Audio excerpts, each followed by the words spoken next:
लो बच्चों, क्या हाल चाल। तो क्या डिस्कस कर रहे थे यार लास्ट क्लास में? GOC.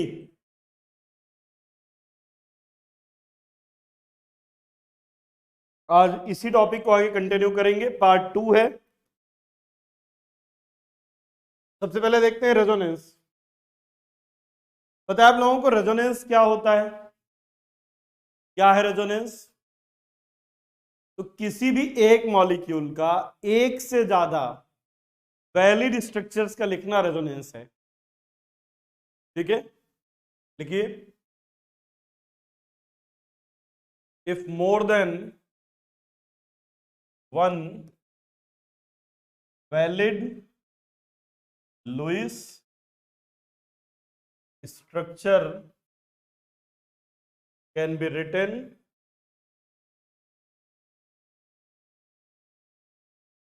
for a molecule, these structures are called resonating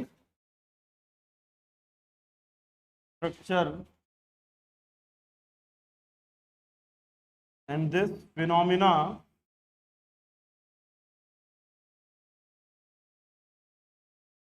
is called resonance. तो ध्यान दीजिएगा, किसी भी मॉलिक्यूल का एक से ज्यादा अगर हम वैलिड लुईस स्ट्रक्चर लिख पाते हैं तो उन स्ट्रक्चर्स को रेजोनेटिंग स्ट्रक्चर कहते हैं। ठीक है, जैसे देखिएगा जरा, जैसे बेंजीन अगर देखें तो बेंजीन का ये स्ट्रक्चर है, और एक और स्ट्रक्चर हम बेंजीन का लिख सकते हैं।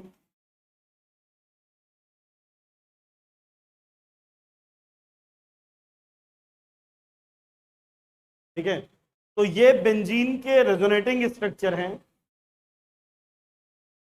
बट एक्चुअल में जो बेंजीन है वो ऐसा होगा। ये रेजोनेटिंग स्ट्रक्चर और ये रेजोनेंस हाइब्रिड।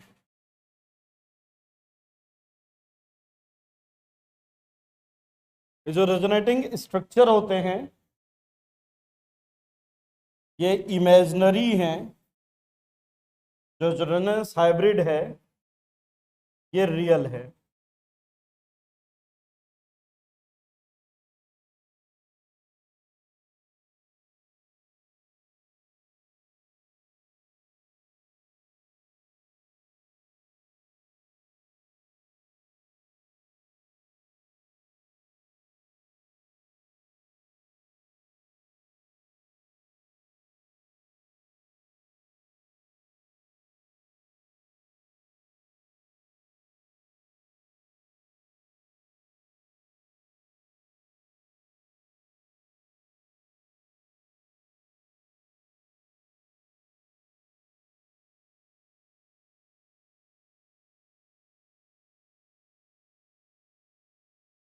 अब देखिए, रेजोनेंस एनर्जी क्या है? जो रेजोनेंस है वो स्टेबलाइजिंग फिनोमिना है। अगर किसी मॉलिक्यूल में रेजोनेंस है तो मॉलिक्यूल स्टेबल होगा। ड्यूरिंग रेजोनेंस जो एनर्जी रिलीज होती है उसको रेजोनेंस एनर्जी कहते हैं। तो क्या लिख सकते हैं resonance energy? Energy released due to resonance. ठीक है, और इसीलिए जो रेजोनेंस है वो स्टेबलाइजिंग फिनोमिना है। Resonance is stabilising phenomena. अगर किसी मॉलिक्यूल में रेजोनेंस होगा तो मॉलिक्यूल स्टेबलाइज होगा। ठीक है, फिर क्वेश्चन है कि सर रेजोनेंस एनर्जी निकालते कैसे हैं? तो जो रेजोनेंस एनर्जी है, रेजोनेंस एनर्जी, ये रेजोनेंस हाइब्रिड और मोस्ट स्टेबल रेजोनेटिंग स्ट्रक्चर की एनर्जी के बीच का जो गैप है ना, उसको रेजोनेंस एनर्जी कहते हैं। देखिए कैसे।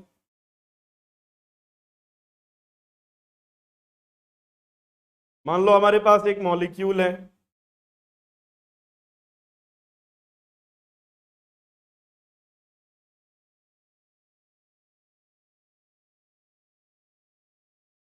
अगर हमारे पास बेंजीन है, अब देखिए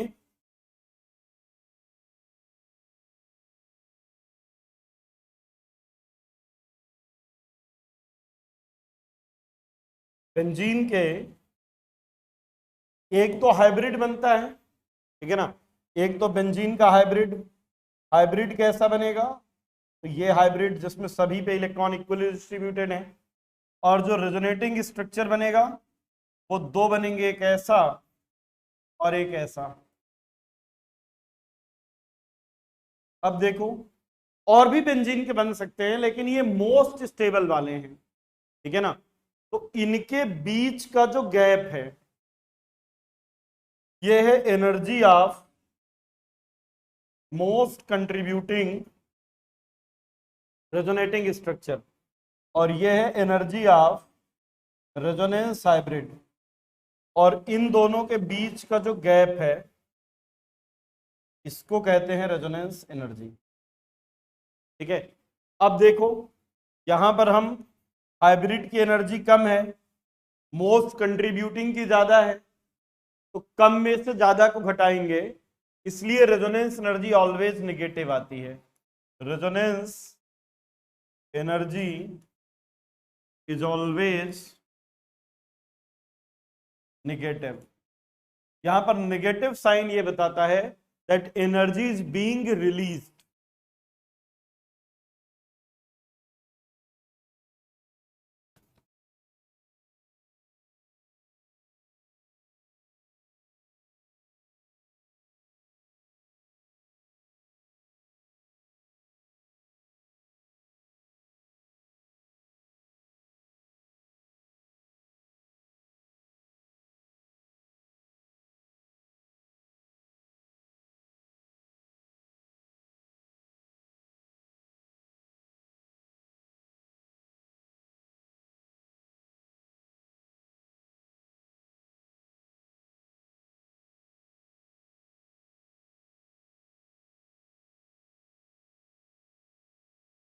ठीक है, तो रेजोनेंस देख लिया हमने, रेजोनेंस एनर्जी देख लिया।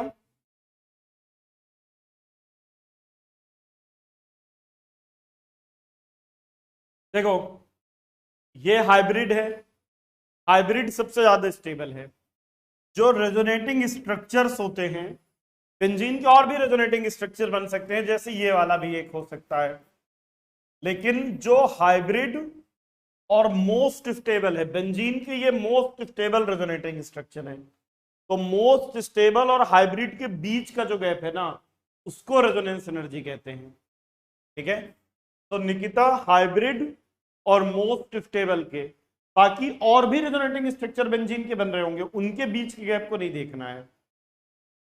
निशिका, ओके। चलिए, कंडीशन फॉर रेजोनेंस। हमें किसी भी मॉलिक्यूल को देख के कैसे पता चलेगा कि कहां पर रेजोनेंस है? देखो, इसकी कुछ कंडीशंस है, अगर कोई मॉलिक्यूल इन कंडीशंस को फॉलो करेगा तो उसमें रेजोनेंस होगा, ठीक है। क्या कंडीशन है? पहली कंडीशन है मॉलिक्यूल में कॉन्जुगेशन होना चाहिए, कॉन्जुगेशन होगा तो रेजोनेंस होगा।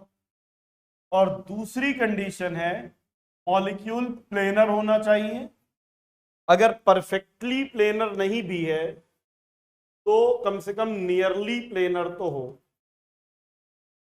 या ये कहें कि जितने एटम रेजोनेंस में पार्टिसिपेट कर रहे हैं वो सेम प्लेन में होने चाहिए।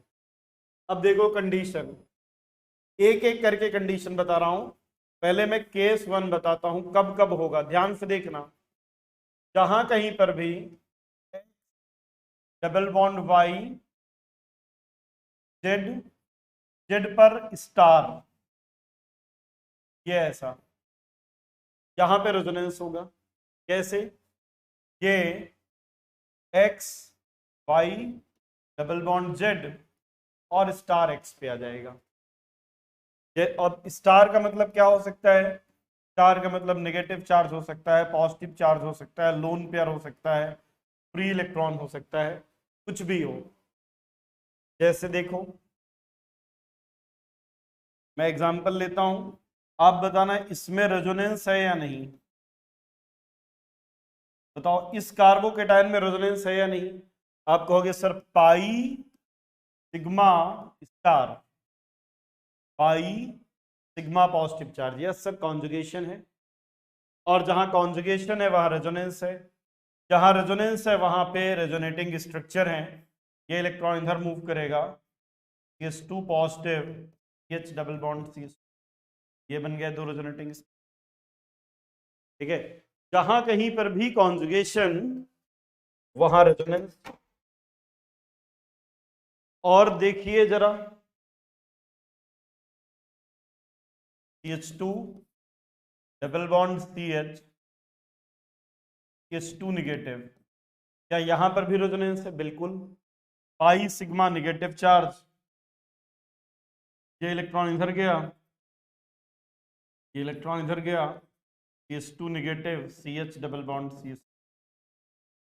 और देखिए H2 double bond CH O negative, क्या यहां पर भी रेजोनेंस है? यस, ये इधर गया, ये इधर गया, H2 negative, CH double bond O। और देखिए H2 double bond CH NH2, क्या यहां पर भी रेजोनेंस है? यस, ये इधर गया, ये इधर गया, क्या बन गया? CH2 पर negative, CH double bond NH2, nitrogen ने इलेक्ट्रॉन दिया, positive charge. H2 double bond CH, H2 free radical, क्या फ्री रेडिकल में भी रेजोनेंस है? यस, ये इधर गया, H2 रेडिकल, H बॉन्ड। एक कंडीशन हुई केस 1।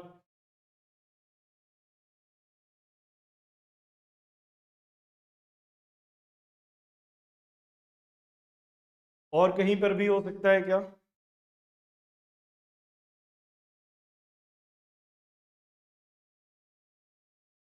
केस 2, अगर पाई सिग्मा पाई है,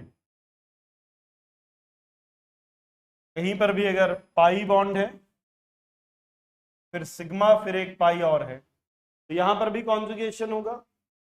ये इलेक्ट्रॉन इधर जाएगा, ये इलेक्ट्रॉन इधर जाएगा, तो नया resonating structure H2 positive, CH double bond CH, H2 negative, इसने इलेक्ट्रॉन लिया नेगेटिव, इसने दिया positive, CH2 double bond CH, C triple bond N, ये इधर गया, ये इधर गया, अगला रेजोनेटिंग स्ट्रक्चर बन गया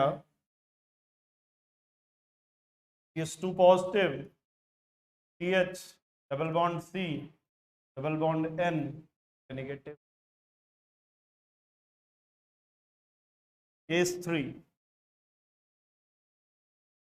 जहां कहीं पर भी पॉजिटिव के बगल में लोन पेयर है वहां पर भी रेजोनेंस होगा। जैसे CH2 पॉजिटिव और OH, अगर पॉजिटिव के बगल में लोन पेयर है यहां पर भी रेजोनेंस होगा। कैसे? ये इलेक्ट्रॉन इधर जाएगा, ये बन जाएगा CH2 double bond OH, oxygen ने इलेक्ट्रॉन दिया, पॉजिटिव चार्ज। और केस 4, अगर कहीं पर पाई बॉन्ड है लेकिन पोलर पाई बॉन्ड है, पाई बॉन्ड है लेकिन पोलर है, जैसे फॉर्मेल्डिहाइड में पाई बॉन्ड है, पोलर है। पोलर पाई बॉन्ड क्या होते हैं? कोई एक एटम ज्यादा इलेक्ट्रोनेगेटिव हो, यहां पर भी रेजोनेंस होगा। कैसे? ने इलेक्ट्रॉन लिया है पर नेगेटिव जिसने दिया है पॉजिटिव, ये बन गया। केस 5, अगर कहीं पर भी ऐसा है कि नेगेटिव चार्ज है और उससे लगे हुए एटम पर वैकेंट ऑर्बिटल है, नेगेटिव चार्ज, उससे लगे हुए एटम पर वैकेंट ऑर्बिटल, यहां पर भी रेजोनेंस होगा। क्लोरीन के पास वैकेंट ऑर्बिटल है, क्लोरीन इलेक्ट्रॉन लेगा, इस पर नेगेटिव चार्ज आ जाएगा। इसी को हम ऑर्गेनिक जब पढ़ते हैं तो डी ऑर्बिटल रेजोनेंस कहते हैं, और इनऑर्गेनिक में इसी को बैक बॉन्डिंग कहते हैं।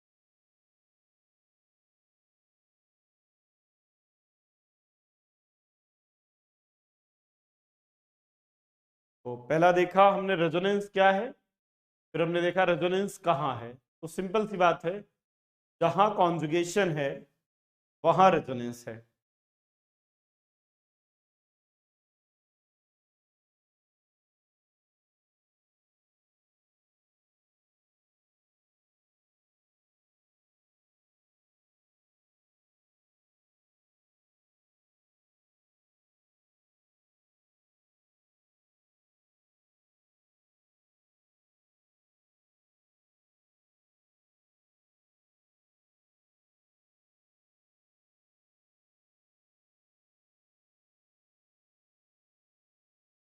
अब एक बार आपने देख लिया कि रेजोनेंस कहाँ है, उसकी कंडीशन कहाँ है, तो रेजोनेंस, रेजोनेटिंग स्ट्रक्चर बनाने के कुछ रूल्स हैं, उन रूल्स को फॉलो करना चाहिए, otherwise resonating structure will be invalid.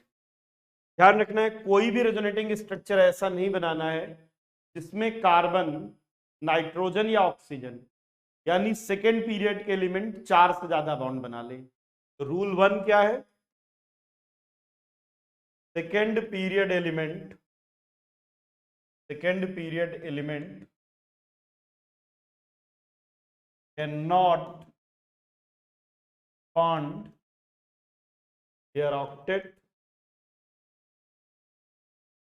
they can form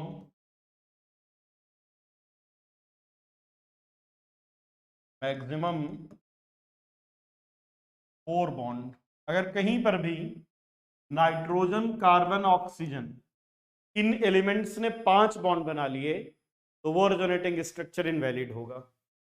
जैसे एक एग्जांपल है, मैं NMe3 पॉजिटिव लेता हूं, NMe3 पॉजिटिव। मैंने आपसे पूछा कि बताओ इस मॉलिक्यूल में रेजोनेंस है या नहीं। बहुत सारे लोग कहते हैं कि सर देखिए पाई सिग्मा पॉजिटिव चार्ज है तो रेजोनेंस होना चाहिए, और वो लोग ऐसा रेजोनेंस बना भी देते हैं। सर ये देखिए,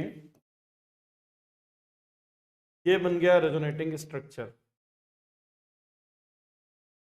H2CH डबल बॉन्ड NMe3। अब ये जो रेजोनेटिंग स्ट्रक्चर आपने बनाया है, ये रेजोनेटिंग स्ट्रक्चर वैलिड नहीं है, ये रेजोनेटिंग स्ट्रक्चर सही नहीं है, ये इनवैलिड है, क्योंकि नाइट्रोजन ने यहां पर 5 बॉन्ड बना लिए। तो इसका मतलब कि ये दोनों एक दूसरे के रेजोनेटिंग स्ट्रक्चर नहीं है, इस मॉलिक्यूल में रेजोनेंस नहीं होगा। क्या ध्यान रखना है, कभी भी नाइट्रोजन 4 से ज्यादा बॉन्ड नहीं बनाना चाहिए। जैसे मैंने एक मॉलिक्यूल लिया CH2 double bond CH N double bond O पे निगेटिव, नाइट्रोजन पे पॉजिटिव। मैंने आपसे पूछा इसमें रेजोनेंस है या नहीं, तो देखो एक तो किसी बच्चे ने ऐसा बनाया कि सर ये इधर गया, ये इधर गया, एक बात है।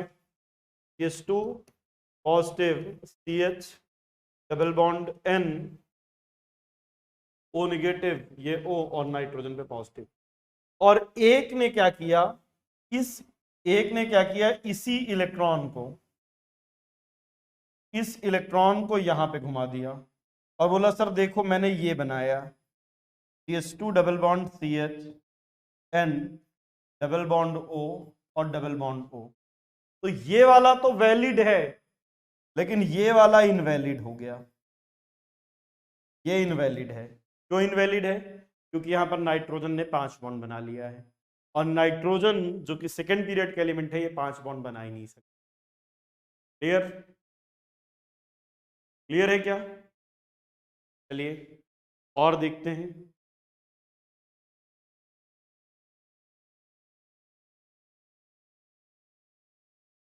और कुछ रूल्स हैं हमें रेजोनेटिंग स्ट्रक्चर बनाने के लिए, तो हमें ध्यान रखना है।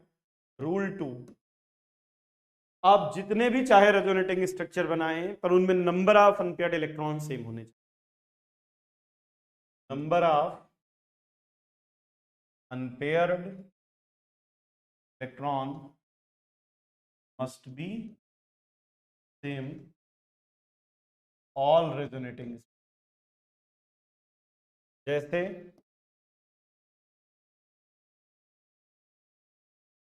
ये मॉलिक्यूल है, में अनपेयर्ड इलेक्ट्रॉन 0 है, और इसका एक ऐसा रेजोनेटिंग स्ट्रक्चर बना लिया में अनपेयर्ड इलेक्ट्रॉन 2 है। ये दोनों एक दूसरे के रेजोनेटिंग स्ट्रक्चर नहीं है, unpaired electron different.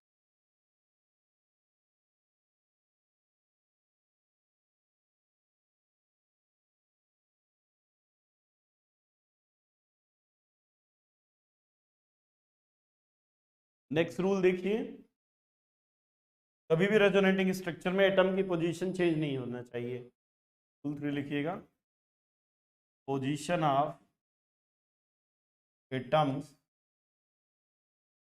Must not change, position of atom must not change. कभी भी एटम की पोजीशन चेंज नहीं होना चाहिए। जैसे H2 negative, CH double bond O, इसमें ये दोनों तो रेजोनेटिंग स्ट्रक्चर हैं, इलेक्ट्रॉन की पोजीशन चेंज हो रही है। लेकिन अब किसी ने ऐसा बना दिया CH2H, CH double bond O, और बोला ये इधर गया, ये इधर गया, और CH2 डबल बॉन्ड CHOH, तो यार ये रेजोनेटिंग स्ट्रक्चर नहीं है। यहाँ पे एटम की पोजीशन चेंज हो गई, ये रेजोनेटिंग स्ट्रक्चर नहीं है। यहाँ पे इलेक्ट्रॉन की पोजीशन चेंज हो रही थी। So these are not resonating structure. Clear है क्या? तो किन रूल्स को आप ध्यान रखेंगे रेजोनेटिंग स्ट्रक्चर बनाते समय? क्लियर है?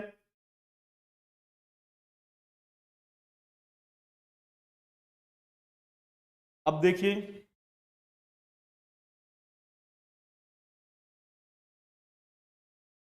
Rules to decide stability of resonating structure. अगर किसी मॉलिक्यूल के एक से ज्यादा रेजोनेटिंग स्ट्रक्चर बने हैं, कुछ ज्यादा स्टेबल होंगे, कुछ कम होंगे, हम कैसे पता करें कि कौन से रेजोनेटिंग स्ट्रक्चर ज्यादा स्टेबल है? तो मैं आपको 4 रूल बता रहा हूं, इन 4 रूल से आपको पता चल जाएगा कि कौन सा रेजोनेटिंग स्ट्रक्चर ज्यादा स्टेबल। बहुत इंपॉर्टेंट टॉपिक है ये, रूल फॉर डिसाइड। रूल 1, सबसे पहले आप देखेंगे resonating structure having more number of bond, बल्कि लिखिएगा pi bond, are more stable. जहां पर पाई बॉन्ड ज्यादा, वो रेजोनेटिंग स्ट्रक्चर ज्यादा स्टेबल। जैसे बताओ जरा, ये मॉलिक्यूल है, इसका एक रेजोनेटिंग स्ट्रक्चर ये बना, ये 1 है,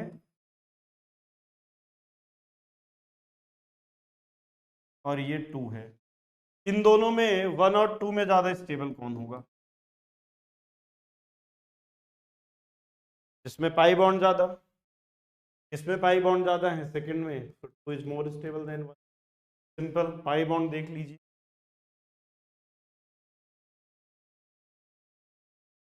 फिर और क्या सर, अगर पाई बॉन्ड इक्वल हो तब क्या देखें? तो अगर पाई बॉन्ड इक्वल है तब आपको देखना है neutral resonating structure are more stable than charge. और एक न्यूट्रल एक चार्ज है, तो न्यूट्रल वाला ज्यादा स्टेबल होगा। जैसे CH2 double bond CH, CH double bond O, इस मॉलिक्यूल में रेजोनेंस है, का resonating structure CH2 positive, CH double bond CH O negative.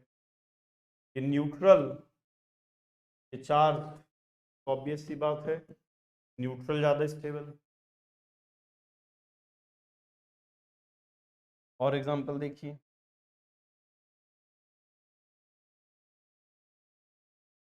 अगर एक ये मॉलिक्यूल है, पाई sigma positive charge, pi sigma loan pair, resonance है, ये इलेक्ट्रॉन इधर गया, ये इलेक्ट्रॉन इधर गया,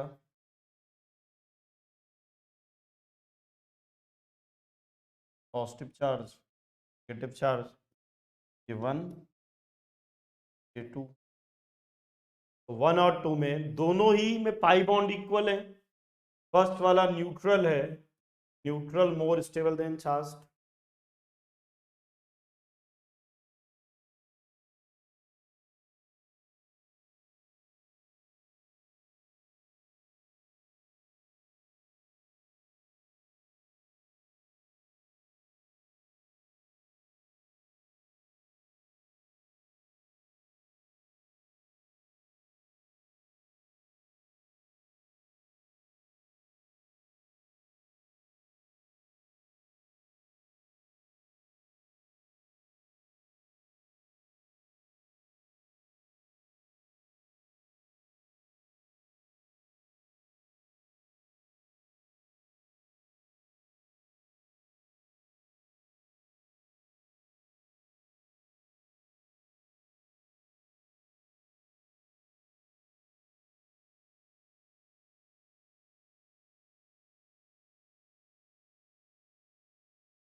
नेक्स्ट देखिए,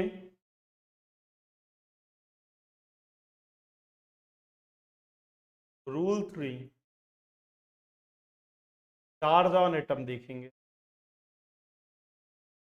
चार्ज ऑन एटम में देखेंगे, negative charge on more electronegative atom, negative charge more electronegative में, and positive charge on less electronic. ठीक है, जैसे S2 double bond CH O negative, अगर इसमें रेजोनेंस होता है, नया रेजोनेटिंग स्ट्रक्चर बनेगा CS2 negative CH double bond O। अब इनमें दोनों ही चार्ज हैं, दोनों में पाई बॉन्ड इक्वल हैं, लेकिन यहां पर नेगेटिव चार्ज मोर इलेक्ट्रोनेगेटिव पे, यहां पे लेस इलेक्ट्रोनेगेटिव पे, तो 1 मोर स्टेबल देन 2। और सबसे आखिरी में आप देखते हैं रूल 4, इनका सीक्वेंस भी यही है, पहले रूल 1 देखेंगे, फिर रूल 2, फिर रूल 3, फिर रूल 4। पाई बॉन्ड ज्यादा है 2 एग्जाम्पल में, कहा यहां पर एक पाई बॉन्ड, दो पाई बॉन्ड, तो एक पाई बॉन्ड वाला ज्यादा, यहाँ पर एक पाई बॉन्ड, यहाँ एक पाई बॉन्ड इक्वल है, तो न्यूट्रल ज्यादा स्टेबल। यहाँ पे इस पे पाई बॉन्ड ज्यादा है, तो ये वाला ज्यादा स्टेबल। यहाँ पर एक पाई बॉन्ड, यहाँ पर भी एक पाई बॉन्ड इक्वल है, तो चार्ज ऑन एटम। अब फिर देखते हैं distance between charges. Distance between charges में देखेंगे, अपोजिट चार्ज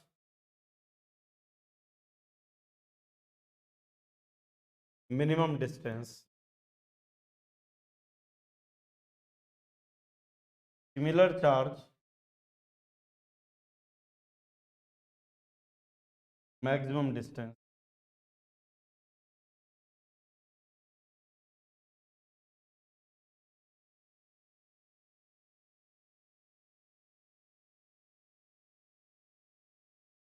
जैसे ये मॉलिक्यूल है,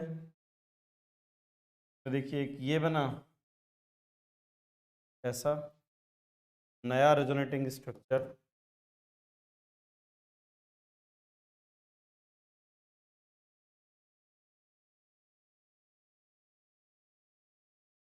हाइड्रोजन पॉजिटिव का इधर गया,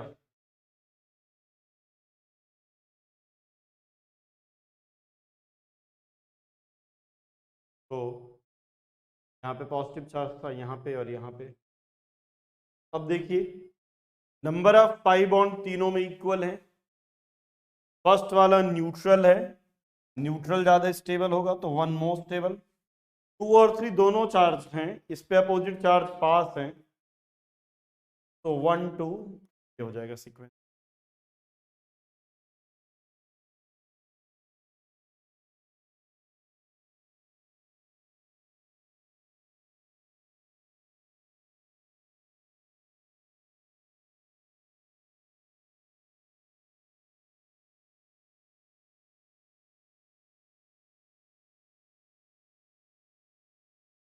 क्लियर?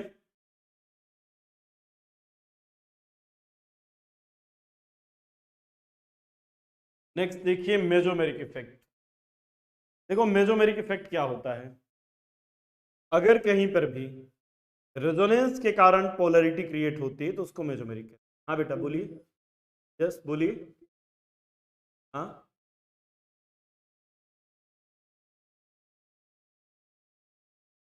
चार्ज ऑन एटम, यहाँ पे देखो नेगेटिव चार्ज ऑक्सीजन पे है, यहाँ पर नेगेटिव चार्ज कार्बन पे है। जहां पर नेगेटिव चार्ज मोर इलेक्ट्रोनेगेटिव पर है वो ज्यादा स्टेबल का मतलब स्टेबिलिटी। क्या आए आप कैसे? नेगेटिव चार्ज कहाँ रहना पसंद करेगा, लेस इलेक्ट्रोनेगेटिव पे या मोर पे? लेस इलेक्ट्रोनेगेटिव पे नेगेटिव रहता है, मोर पे रहना चाहता है। नेगेटिव चार्ज हमेशा मोर इलेक्ट्रोनेगेटिव पे रहना चाहिए। बेटा क्या नाम है आपका बताइए? आपसे लगता है हमारा संपर्क कट गया है। अर्पित, नेगेटिव आयन हमेशा मोर इलेक्ट्रोनेगेटिव पर ज्यादा स्टेबल है बेटा। चलो mesomeric effect, if polarity created due to resonance को मेसोमेरिक कहेंगे। ठीक है, एक्चुअली कुछ रेजोनेंस ऐसे हैं, कुछ रेजोनेंस ऐसे हैं जिनको मेसोमेरिक इफेक्ट। क्वेश्चन है कौन से रेजोनेंस ऐसे हैं जिनको मेसोमेरिक, ऐसे रेजोनेंस जिनके कारण पोलैरिटी क्रिएट होती। ठीक है, सो रेजोनेंस मे बी मेसोमेरिक, लेकिन अगर मेसोमेरिक है तो ये पक्का है कि वो तो रेजोनेंस होगा ही होगा। जैसे इस रूम में अलग अलग जगह से लोग बैठे हुए हैं, जैसे कुछ लोग रांची से हैं, कुछ पुणे से, इंदौर से, कोलकाता से, लेकिन एक बात तो क्लियर है कि हम सभी इंडियन हैं, कोई युगांडा वगैरह से तो नहीं आया है। तो अब देखो सारे जो मेसोमेरिक हैं वो रेजोनेंस होंगे, लेकिन कुछ ही रेजोनेंस होंगे जो मेसोमेरिक है। अब देखो मेसोमेरिक इफेक्ट कब लगता है, अगर कॉन्जुगेशन है और पोलैरिटी क्रिएट हुई तो मेसोमेरिक इफेक्ट लगेगा। मेसोमेरिक इफेक्ट डिस्टेंस पर डिपेंड नहीं करता, जब तक कॉन्जुगेशन होगा तब तक लगेगा। मेसोमेरिक इफेक्ट डिस्टेंस इंडिपेंडेंट है। मेसोमेरिक इफेक्ट में इलेक्ट्रॉन का कंप्लीट ट्रांसफर है, इसलिए मेसोमेरिक इफेक्ट स्ट्रॉन्ग इफेक्ट है। जबकि अगर आप इंडक्टिव इफेक्ट में देखेंगे तो पार्शियल शिफ्टिंग थी, यहां पर कंप्लीट शिफ्टिंग है तो स्ट्रॉन्ग इफेक्ट है। अगर कोई ग्रुप इलेक्ट्रॉन देता है तो हमेशा देगा, ये मेसोमेरिक इफेक्ट परमानेंट इफेक्ट। अब सर मेसोमेरिक इफेक्ट हमें कैसे पता चलेगा कि कहां पर मेसोमेरिक इफेक्ट लगेगा? ठीक है, कैसे पता चले किसी भी मॉलिक्यूल को देखकर कि इसमें मेसोमेरिक इफेक्ट लग रहा है या नहीं? देखो इसकी कुछ कंडीशन है। अगर बेंजीन रिंग है, इस पर हाइड्रोजन को हटा के हम कोई ऐसा ग्रुप लगा दें जो ग्रुप इलेक्ट्रॉन दे रिंग को, जो भी ग्रुप रिंग को इलेक्ट्रॉन देते हैं उन सभी को हम कहते हैं प्लस एम। अब इलेक्ट्रॉन कौन देगा? जिसके पास होगा वही तो देगा। जिसके पास भी लोन पेयर है, जैसे ऑक्सीजन के पास लोन पेयर है तो ये प्लस एम इफेक्ट देगा। और जिसके पास पोलर पाई बॉन्ड है ये हमेशा रिंग से इलेक्ट्रॉन लेंगे माइनस एम। जरा ध्यान से देखना बेटो, जैसे ये बेंजीन रिंग है और ये CH डबल बॉन्ड O है। अब ध्यान से देखिएगा, ये पाई सिग्मा पॉजिटिव, केवल इतने पे फोकस करो। पाई सिग्मा पॉजिटिव कॉन्जुगेशन है, pi sigma lone pair conjugation तो रेजोनेंस। ये इधर गया, ये इलेक्ट्रॉन इधर। और अगर ऐसा होता है तो अब क्या हुआ? नेगेटिव चार्ज यहां आ गया। फिर देखो, नेगेटिव ये इधर गया, ये इधर गया। और अगर ऐसा होता है, जो नेगेटिव चार्ज यहां था वो यहां आ गया। फिर ये इधर गया और ये इधर गया।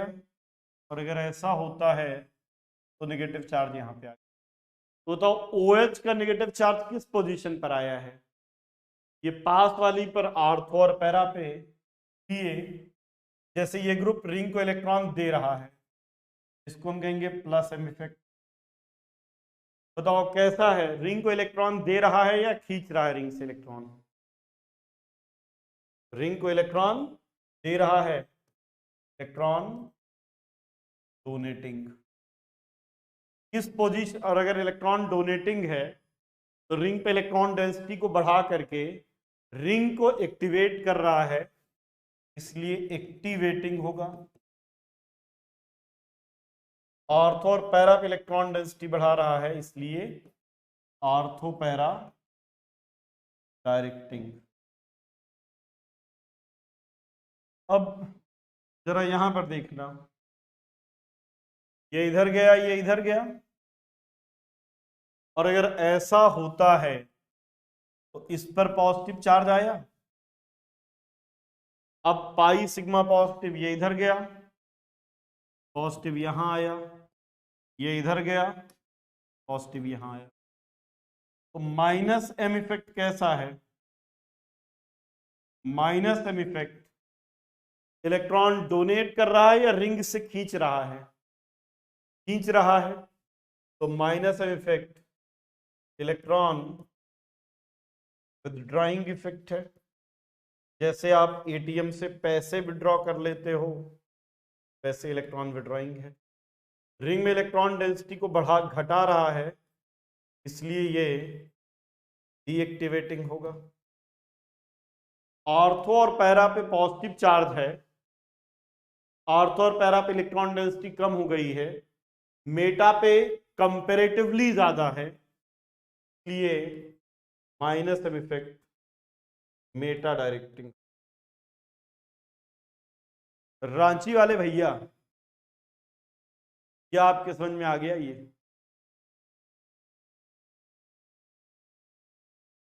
क्या आप समझ पा रहे हैं? क्या हो पाएगा आपसे?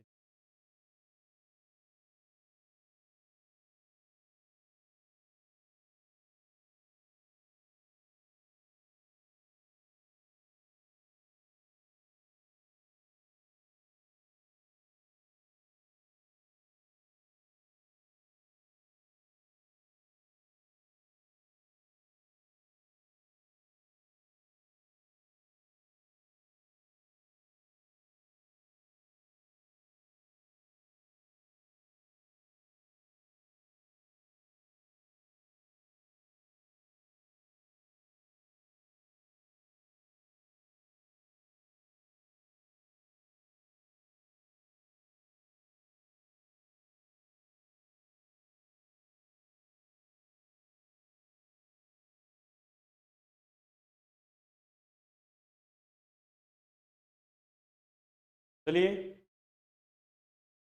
नेक्स्ट देखते हैं, जिनके पास भी लोन पेयर है ना, जिनके पास भी लोन पेयर है वो सभी इलेक्ट्रॉन देंगे प्लस एम वाले, जैसे CH2 negative, NH negative, O negative, ये सभी जिनके पास भी लोन पेयर है वो सभी इलेक्ट्रॉन देंगे। ठीक है, फिर चाहे वो NH2 हो, OH हो, है ना, ये सभी इलेक्ट्रॉन देने वाले हैं। NH2 हो, NHCO CH3 हो, OH हो, OCO CH3 हो,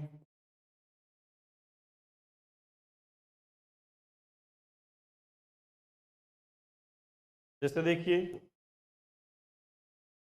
ये न्यूट्रल है, ये एनायन है तीनों, ऑक्सीजन मोस्ट इलेक्ट्रोनेगेटिव है, जो मोर इलेक्ट्रोनेगेटिव होगा वो कम देगा। NH2 और OH में NH2 लेस इलेक्ट्रोनेगेटिव है, ज्यादा देगा। यहाँ पर NH2 और एमाइड है, तो एमाइड में इंटरनल रेजोनेंस है, तो ध्यान रखना एमाइड और अमीन में एमाइड ज्यादा देगा। ठीक है, 1 2, अल्कोहल और एस्टर है, अल्कोहल ज्यादा देगा क्योंकि एस्टर में खुद में रेजोनेंस है, इंटरनल रेजोनेंस है। अगर हमारे पास एक न्यूट्रल है और एक चार्ज्ड है, तो जो चार्ज्ड एनायन होगा वो ज्यादा इलेक्ट्रॉन,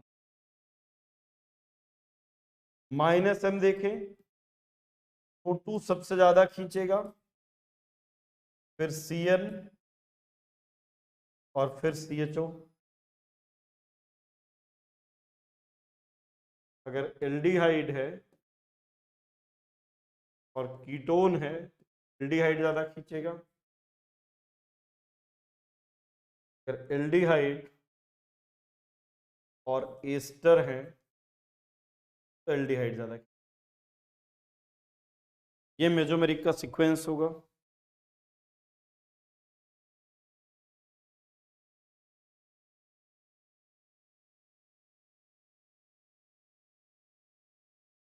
ये देने वाले और ये लेने वाले।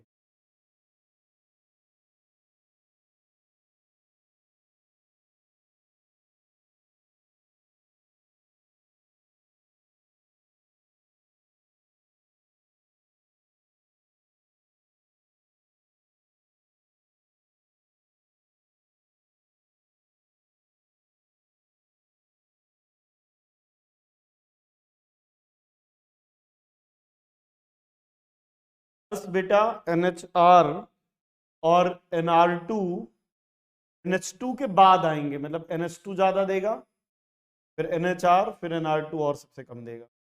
फिर डिपेंड करता है NR2 में कि उसके पास और कौन सा ग्रुप लगा है ना।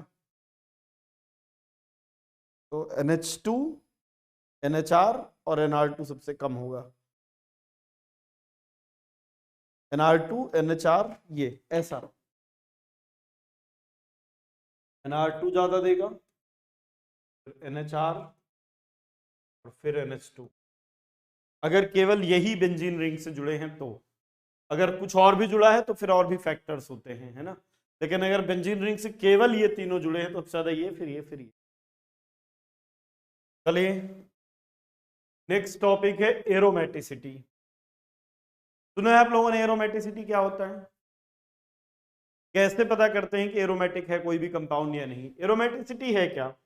हमने क्या देखा, कुछ मॉलिक्यूल ऐसे हैं जो ओपन चेन एनालॉग से हाईली स्टेबल है, उनको कहा aromatic. Molecule which are highly stable compare to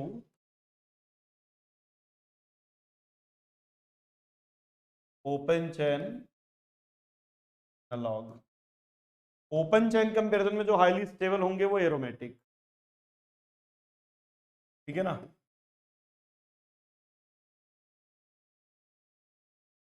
अब एक होते हैं anti aromatic.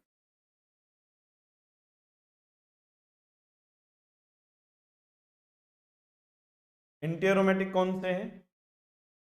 Highly unstable compare to open chain analogue. जो हाईली स्टेबल है वो एरोमेटिक, जो हाईली अनस्टेबल है वो एंटी एरोमेटिक।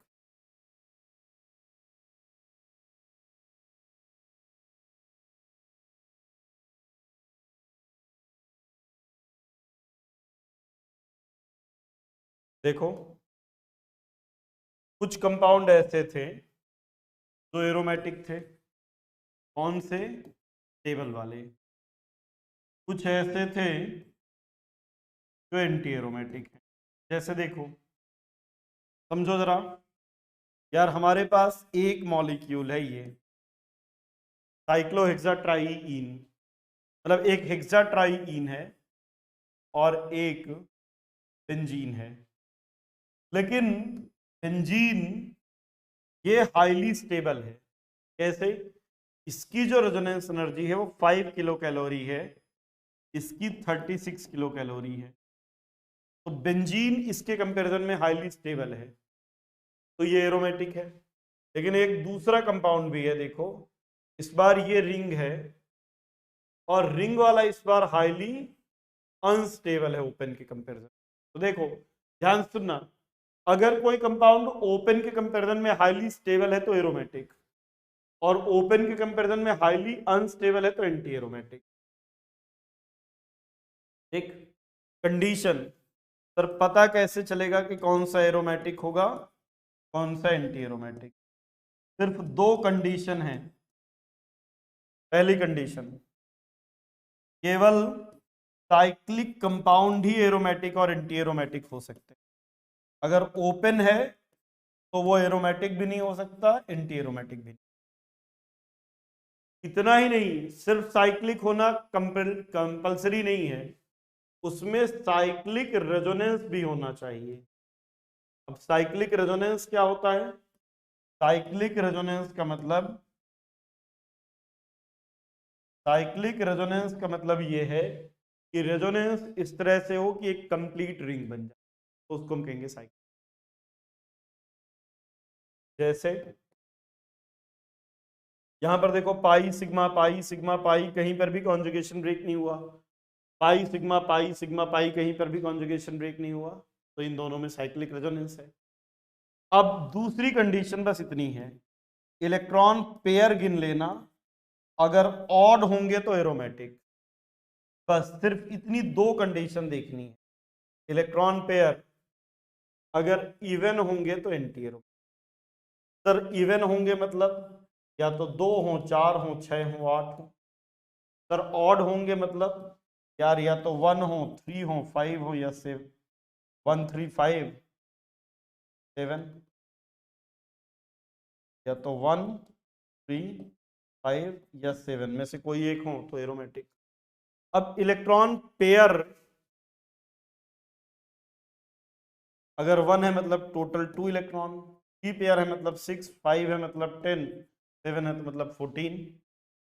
टोटल इलेक्ट्रॉन अगर 2 है मतलब 4, 4 है मतलब 8, 6 है मतलब 12, 8 है मतलब 16। 2 6 10 14 ये एक सीरीज है और इस सीरीज को कहते हैं हकल सीरीज। हकल सीरीज। तो अगर कोई मॉलिक्यूल हकल सीरीज को फॉलो करता है, हकल सीरीज को फॉलो करता है, ये 4n+2 पाई टाइप की सीरीज है तो एरोमेटिक, और अगर 4n सीरीज को फॉलो करता है तो एंटी एरोमेटिक। ठीक है, और जो भी बच गए वो सब नॉन एरोमेटिक।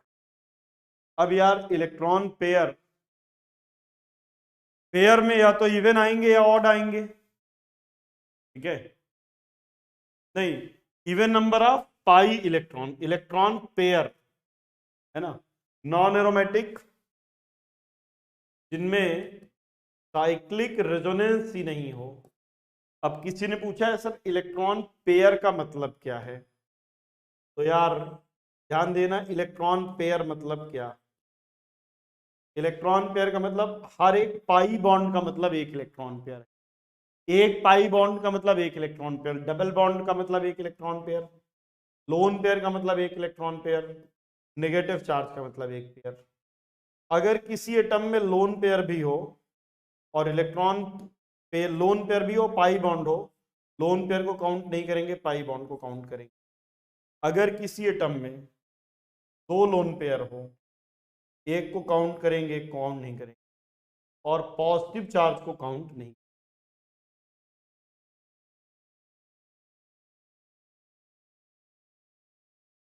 ठीक है, चलिए, तो ये कंडीशन है, इन कंडीशन पर बेस्ड हम देखेंगे कौन से मॉलिक्यूल एरोमेटिक हैं, कौन से नहीं है।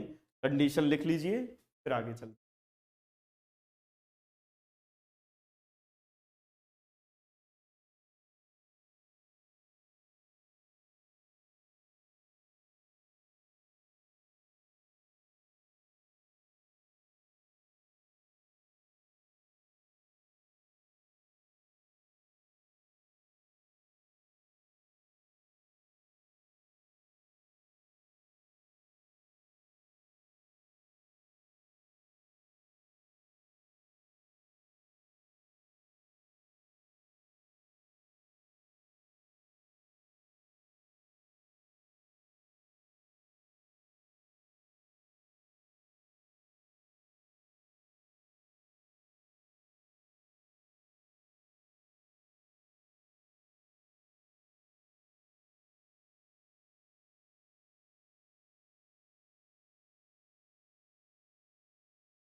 ठीक है, अब चलो एग्जाम्पल लेते हैं।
ठीक है, तो चलिए देखते हैं कौन से एरोमेटिक हैं, कौन से एंटी एरोमेटिक, कौन से नॉन एरोमेटिक। जैसे यहाँ पे देखो, तो मॉलिक्यूल साइक्लिक है, पाई सिग्मा, कहीं पर भी कॉन्जुगेशन ब्रेक नहीं हो रहा है। इलेक्ट्रॉन पेयर कितने हैं? तीन पाई बॉन्ड, एक पाई बॉन्ड का मतलब एक इलेक्ट्रॉन पेयर, तीन पाई बॉन्ड है, एरोमेटिक। यहाँ पे पाई सिग्मा पाई, कहीं कॉन्जुगेशन ब्रेक नहीं हो रहा है, two electron pair, even anti aromatic. यहाँ पे पाई फिर sigma sigma sigma, conjugation break. और अगर कॉन्जुगेशन ब्रेक हो गया, मॉलिक्यूल में साइक्लिक रेजोनेंस ही नहीं है, फिर वो नॉन एरोमेटिक।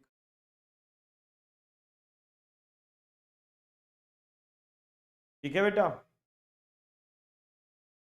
ये देखो, पाई sigma pi, pi sigma pi, pi sigma पाई, कहीं पर भी कॉन्जुगेशन ब्रेक नहीं हुआ है। हो रहा है क्या ब्रेक? नहीं हो रहा है। कितने इलेक्ट्रॉन पेयर हैं सर? 5। इवन या ऑड? बोलो बेटा, इवन या ऑड? ऑड है। ऑड है सर, एरोमेटिक।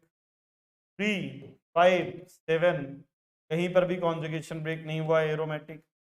इसका नाम तो आप जानते ही होंगे, बेंजीन, साइक्लो ब्यूटा डाइईन, का नाम है नेप्थलीन,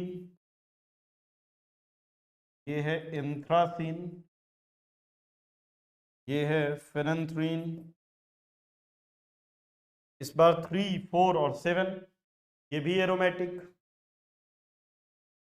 यहां पर एक डबल बॉन्ड भी है, लोन पेयर भी है। अगर डबल बॉन्ड और लोन पेयर दोनों हैं तो मैंने आपको बताया था डबल बॉन्ड को काउंट करेंगे, लोन पेयर को काउंट नहीं करेंगे। ये एरोमेटिक होगा, नाम तो सुना भी होगा, पायरिडीन मॉलिक्यूल। ये हो जाएगा पायरॉल, यहाँ पे 3 इलेक्ट्रॉन पेयर, ये भी एरोमेटिक। यहाँ पे अगर एक एटम के पास 2 लोन पेयर हैं तो एक ही काउंट करेंगे, फ्यूरॉन, ये भी एरोमेटिक। ये थायोफिन पर भी एक ही काउंट करेंगे, ये भी एरोमेटिक।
चलिए तो कुछ और एग्जांपल लेते हैं। 11 में देखिए, पाई सिग्मा पॉजिटिव, फिर positive sigma pi, aromatic. Pi sigma positive, positive sigma pi, pi sigma pi, लेकिन इलेक्ट्रॉन पेयर इवन है, 2 है, anti aromatic. Pi sigma pi, pi sigma pi, pi sigma positive, positive sigma pi, conjugation break नहीं हुआ। Electron pair 3 हैं, odd हैं, और अगर odd electron pair हैं तो कितना आसानी से एरोमेटिक। यहाँ पे पाई सिग्मा पॉजिटिव, फिर sigma sigma sigma, conjugation break, non aromatic. Pi sigma negative, negative sigma pi, conjugation है, लेकिन इस बार इलेक्ट्रॉन पेयर इवन है, एंटी एरोमेटिक, एरोमेटिक। इस बार देख, इसको बताता हूं 17, इस पे पॉजिटिव, इस पे निगेटिव, इतना पार्ट एंटी एरोमेटिक, तो ये भी एंटी एरोमेटिक। ये पॉजिटिव, ये निगेटिव, इतना पार्ट एरोमेटिक होता है, ये भी एरोमेटिक। यहाँ पे ये बॉन्ड टूटेगा, पॉजिटिव निगेटिव, तो ये भी एरोमेटिक। अब अगर हमें देखना हो इन चारों में ज्यादा स्टेबल कौन सा है, तो ये दोनों एरोमेटिक हैं, 11 और 13। 12 वाला anti aromatic, anti aromatic highly unstable. 12, 14। अब 11 और 13 दोनों एरोमेटिक हैं, लेकिन 13 में रेजोनेंस है ज़्यादा है, ये 13, 11, 14 और 12। ये एंटी एरोमेटिक, ये एरोमेटिक, तो 16 और 15 में ज़्यादा स्टेबल। इन तीनों में ये भी एरोमेटिक, ये दो एरोमेटिक, तो 19, 20 और 18 एंटी एरोमेटिक, तो हाईली अनस्टेबल। ये लगता था एंटी एरोमेटिक, लेकिन ये होता है नॉन एरोमेटिक, और उसका रीजन ये है, ये इस तरह से नहीं, बल्कि ये टब शेप्ड होता है। टब शेप्ड होने के कारण ये नॉन प्लेनर होगा। जब नॉन प्लेनर होगा तो रेजोनेंस ही नहीं होगा। जब रेजोनेंस नहीं है तो साइक्लिक रेजोनेंस भी नहीं है, और अगर किसी मॉलिक्यूल में साइक्लिक रेजोनेंस नहीं होता तो वो नॉन एरोमेटिक हो जाता है। ये नॉन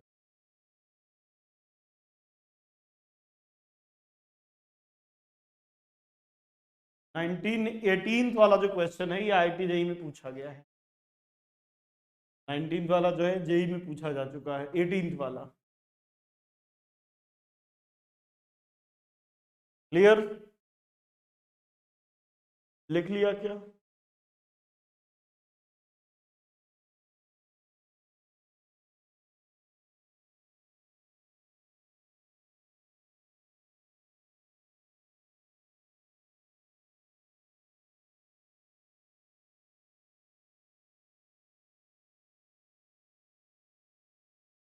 चलें आगे? चलिए, हाइपर कॉन्जुगेशन। देखो, हाइपर कॉन्जुगेशन, इसको नो बॉन्ड रेजोनेंस भी कहते हैं।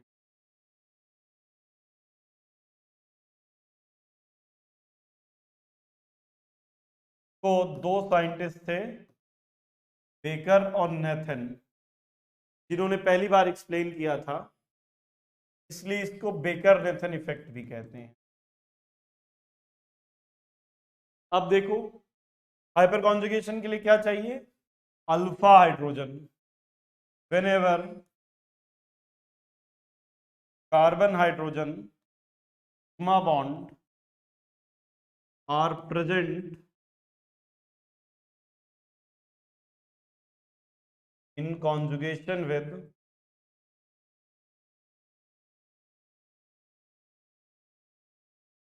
unhybridized p orbital,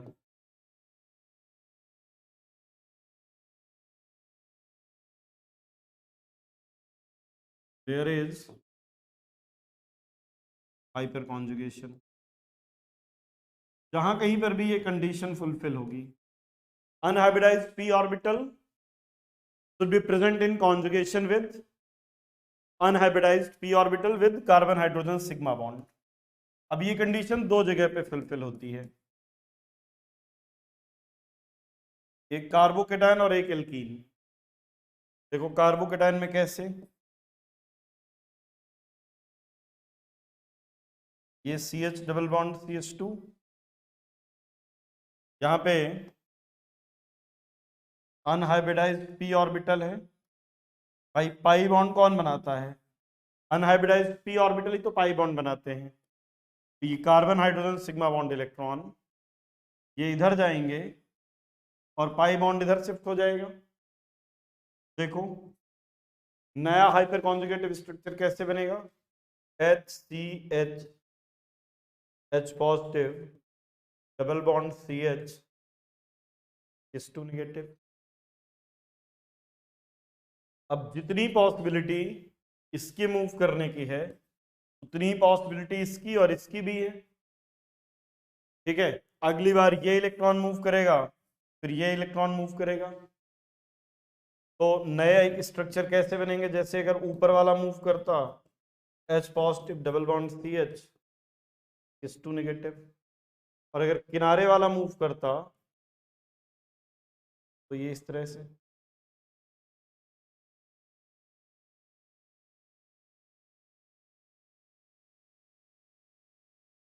अब देखिए हाइपर कॉन्जुगेशन ही मेसोमेरिक की तरह स्टेबलाइजिंग फिनोमिना है। लिख सकते हैं हाइपर कॉन्जुगेशन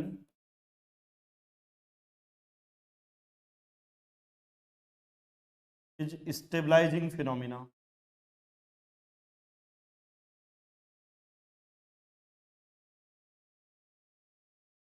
है ना। अगर हाइपर कॉन्जुगेशन होगा तो स्टेबिलिटी आएगी। और कैसे कार्बोकेटाइन की स्टेबिलिटी देखनी है तो आप कार्बोकेटाइन की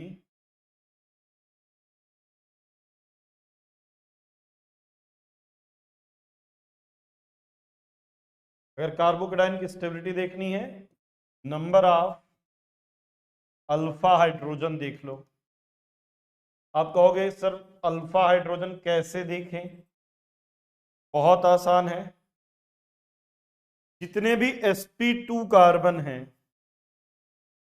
उनसे लगे जो sp3 कार्बन होते हैं वो अल्फा कार्बन है। और अल्फा कार्बन से लगे हाइड्रोजन अल्फा हाइड्रोजन। जितने ज्यादा अल्फा हाइड्रोजन उतनी ज्यादा स्टेबिलिटी।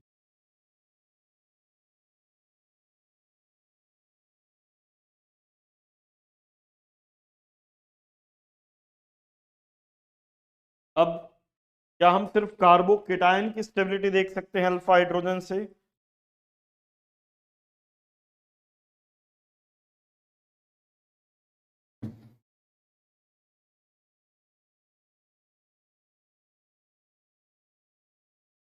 इससे हम स्टेबिलिटी ऑफ एल्कीन भी देख सकते हैं।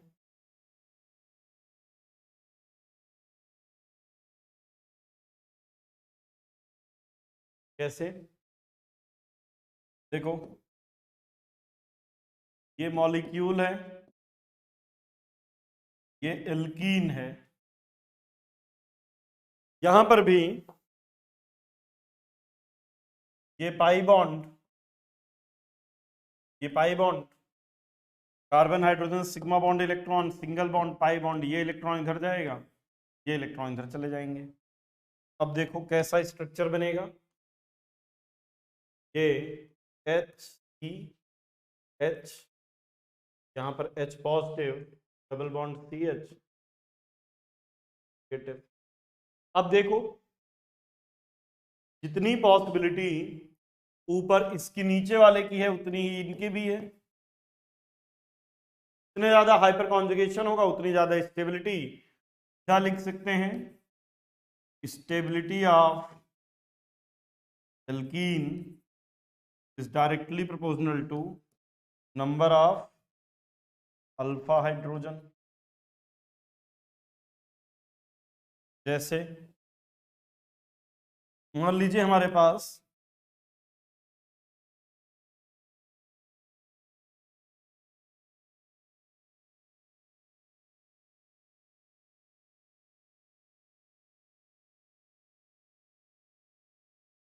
ये तीन एल्कीन है, ये तीन एल्कीन है। इनमें से देखना है ज्यादा स्टेबल एल्कीन कौन सा है।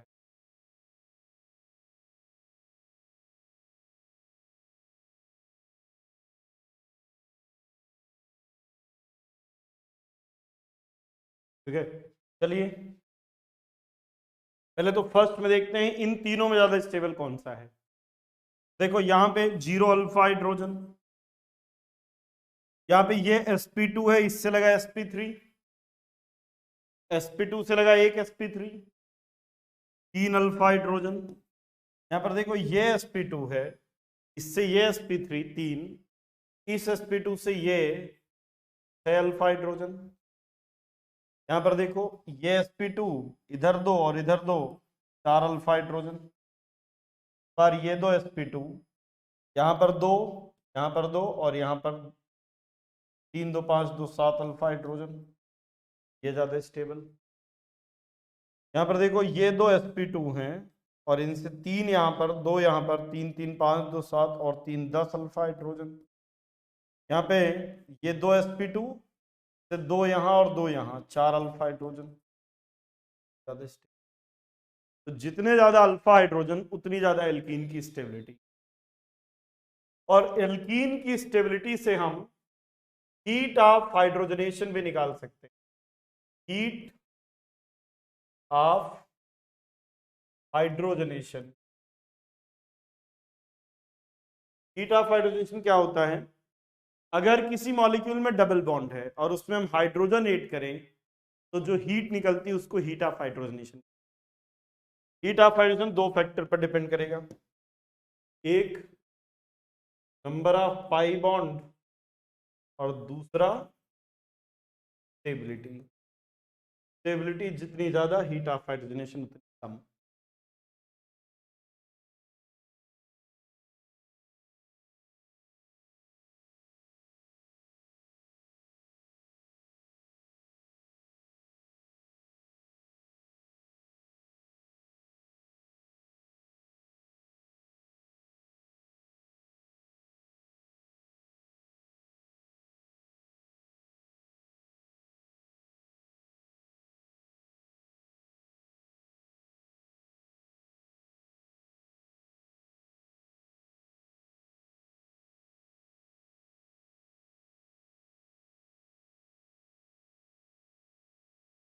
अरे रांची वालों, पीछे वालों, कहीं तुम लोग बैठ के पीछे अरिजीत सिंह के गाने तो नहीं सुन रहे हो?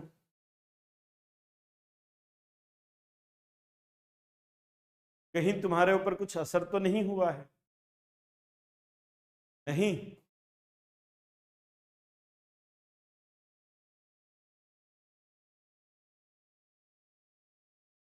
Next one is Bredt's rule. बिल्कुल सिंपल है ब्रेड्स रूल। ब्रेड्स रूल ये है कि ब्रिजहेड कार्बन पर, जो ब्रिजहेड कार्बन है उस पर कभी ना तो पॉजिटिव चार्ज आ सकता ना डबल बॉन्ड आ सकता, और अगर कभी आता है तो वो हाईली अनस्टेबल होगा। लिख लो, bridgehead carbon, bridgehead carbon can not adopt planar symmetry, hence cannot be sp2 hybridized। ठीक है, ब्रिजहेड कार्बन कभी प्लेनर नहीं हो सकता, इसलिए वो कभी sp2 हाइब्रिडाइज नहीं हो सकता। और यही रीजन है, ब्रिजहेड कार्बन पर ना तो पॉजिटिव चार्ज होगा ना डबल बॉन्ड। पॉजिटिव चार्ज और double bond not possible on bridgehead carbon. तो ब्रिजहेड कार्बन है क्या? तो ऐसा कार्बन जो दो रिंग को जोड़ता है उसको कहते हैं ब्रिजहेड कार्बन।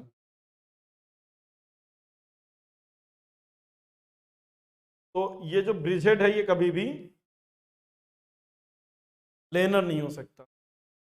अगर कभी भी ब्रिजहेड कार्बन पर पॉजिटिव चार्ज आता है तो ऐसा कार्बोकेटायन हाईली अनस्टेबल है। जैसे यहां पे देखो, ब्रिजहेड पे पॉजिटिव चार्ज, यहां पर देखो ब्रिजहेड पर पॉजिटिव चार्ज, इन सभी में ब्रिजहेड पर पॉजिटिव चार्ज है, तो ये सभी अनस्टेबल होंगे।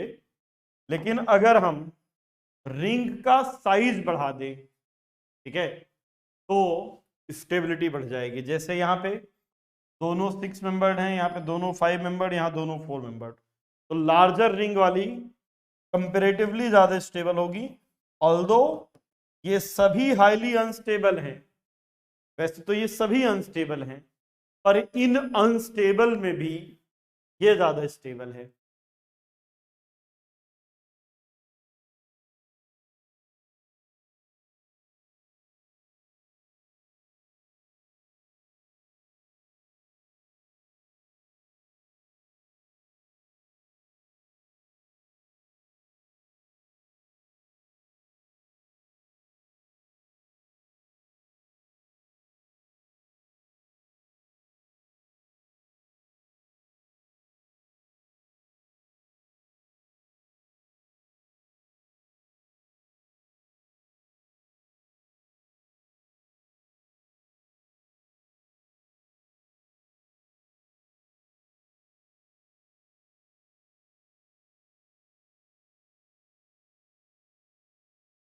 नोटेड।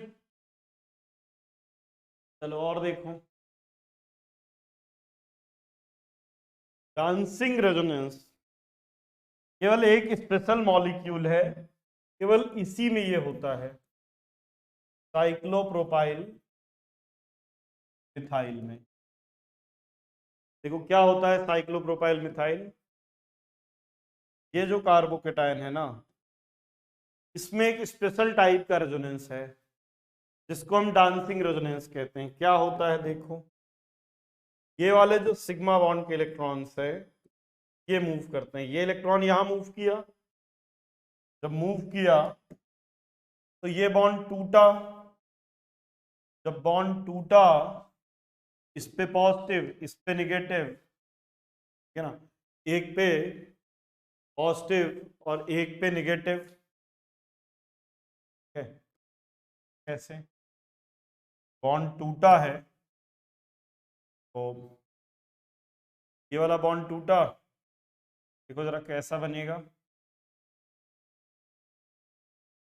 बॉन्ड टूटा तो ऐसा था, ये एक पर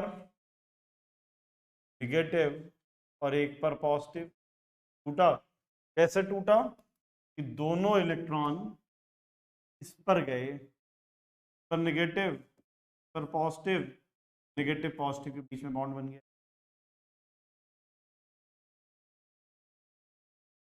ठीक है, अब ये इधर टूटा तो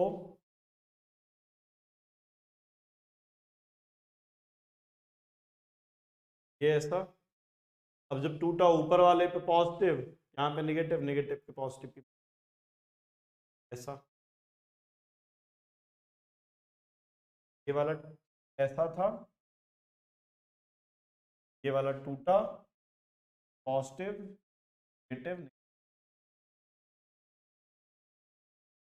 अब ये वाला टूटा इस तरह से टूटा कि नीचे वाले पर निगेटिव, नीचे वाले पर निगेटिव, ऊपर वाले पे पॉजिटिव, इस पे पॉजिटिव था, नेगेटिव पॉजिटिव के बीच में बॉन्ड बन गया।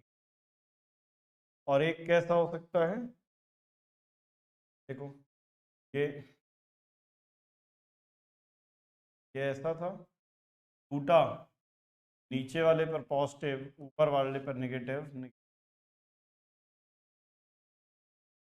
अब देखो यहाँ पे जो पॉजिटिव चार्ज कार्बन पर होना चाहिए वो पूरे मॉलिक्यूल पर डिस्पर्स हो रहा है। ऐसा लग रहा है जैसे पॉजिटिव चार्ज अपनी पोजीशन चेंज कर रहा हो, अपने स्टेप चेंज कर रहा हो, जैसे डांस कर रहा हो, और इसीलिए इसको कहते हैं डांसिंग रेजोनेंस।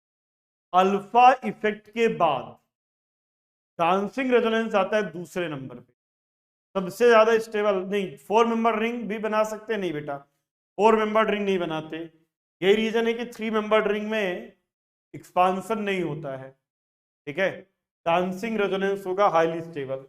जैसे मान लो ये है तो बहुत स्टेबल है, अगर दो दो डांसिंग रेजोनेंस वाली रिंग आ जाएं, दोनों साइड से डांसिंग रेजोनेंस करेगा, और ये तो बहुत भयंकर डांसिंग रेजोनेंस करेगा, और इसलिए इन तीनों में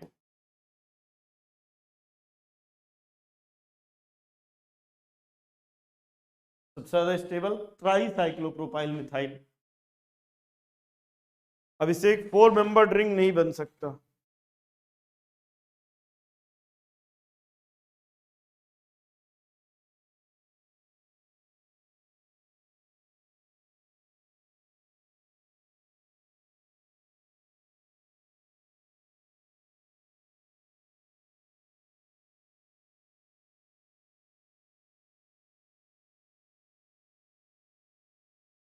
डन।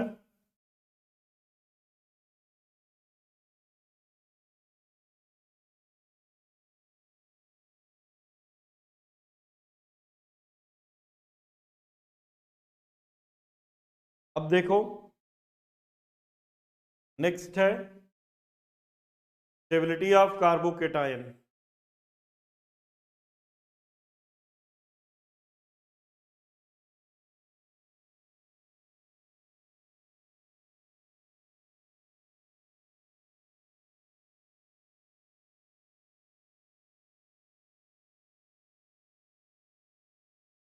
देखो अगर कार्बोकेटाइन की स्टेबिलिटी देखना हो, अब यहां पर मैं सारे इलेक्ट्रॉनिक इफेक्ट कंबाइन करके लगाऊंगा। जैसे देखो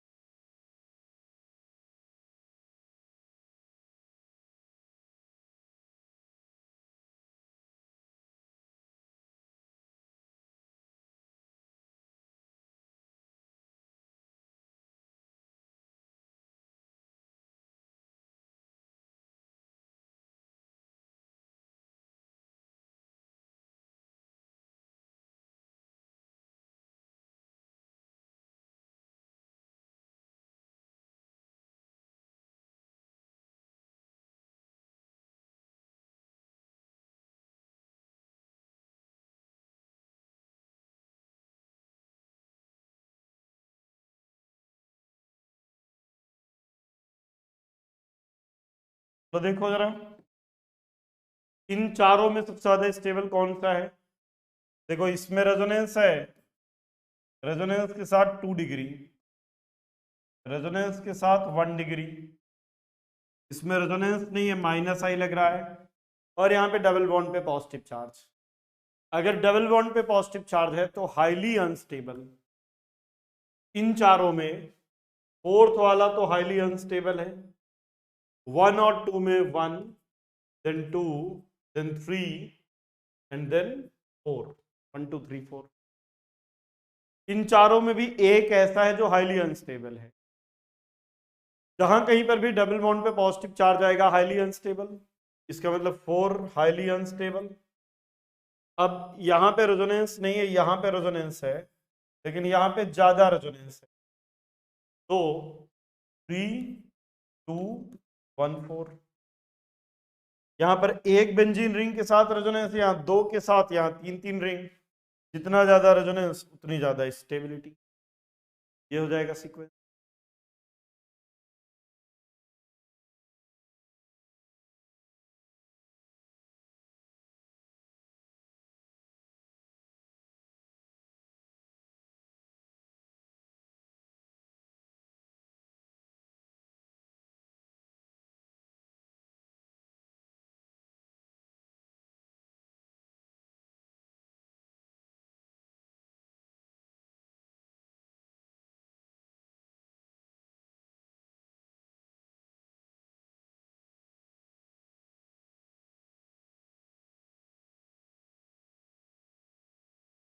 यहां पर देखो,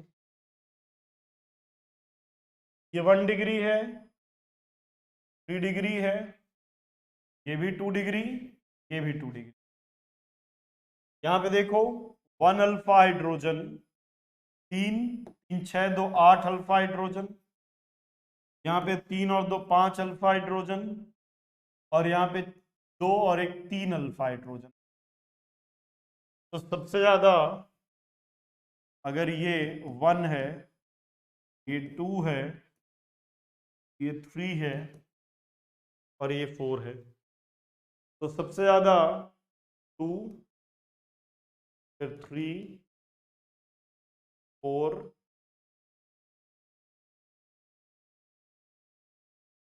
1।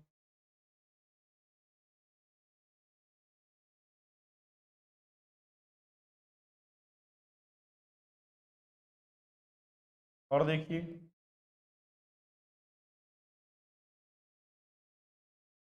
इस 2 पॉजिटिव, NO2,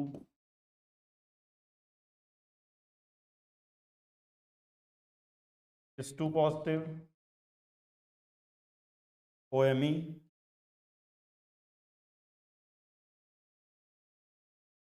पॉजिटिव, Cl, और CS पॉजिटिव।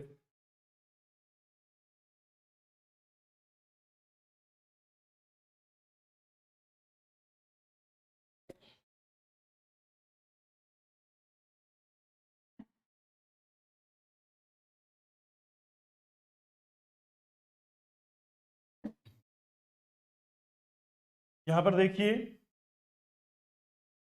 ये -i और -m स्ट्रॉन्ग विड्रॉइंग, यहाँ पे ये +m लगाता है, -i और +m। अच्छा, सबसे स्ट्रॉन्ग होता है मेसोमेरिक, फिर हाइपर कॉन्जुगेशन, फिर इंडक्टिव।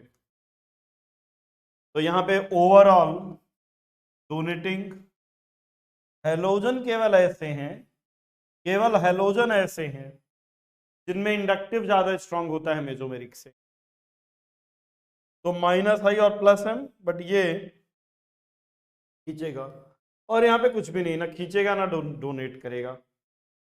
तो सबसे ज्यादा स्टेबल 2, फिर 4, फिर 3 और 1 विड्रॉइंग है, तो स्टेबल सबसे कम हो जाएगा। 2 4, सबसे ज्यादा 2 4 3 1। क्लियर?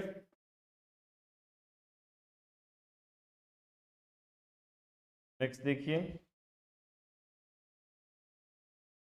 ये हम डिस्कस कर ही चुके हैं कि अगर हमारे पास ये है, ये है, ये है और ये है, तो सबसे ज्यादा 4, फिर 1 2 और 3 एंटी एरोमेटिक है, तो सबसे कम 4 एरोमेटिक, 1 भी एरोमेटिक, 3 एंटी एरोमेटिक और 2 नॉन एरोमेटिक,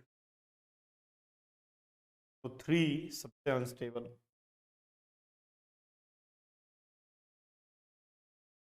नेक्स्ट देखिए, स्टेबिलिटी ऑफ एनायन।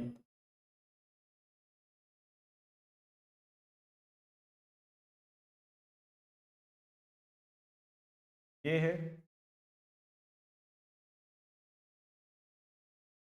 ये है,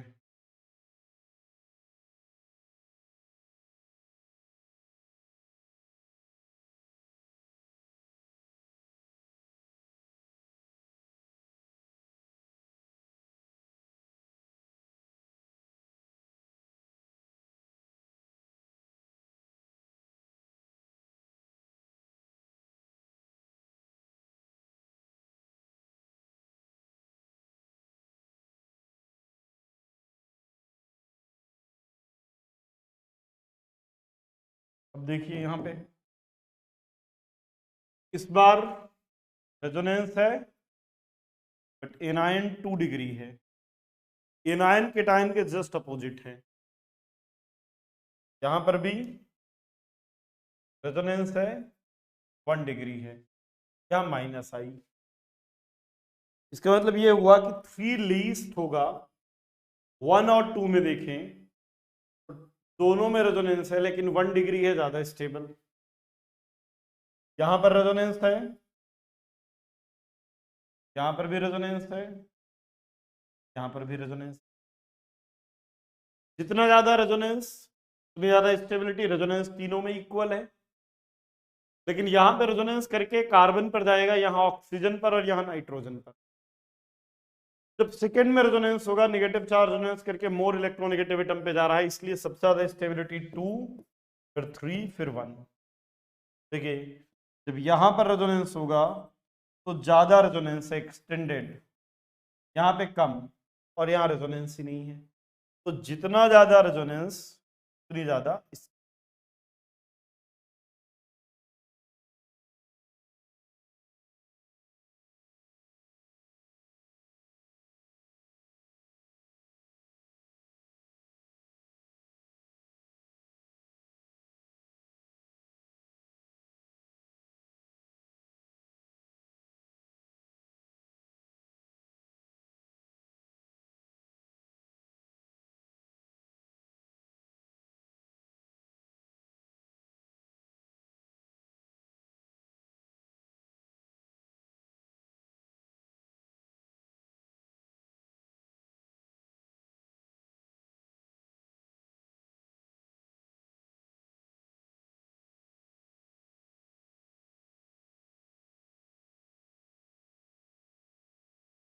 नेक्स्ट देखिए,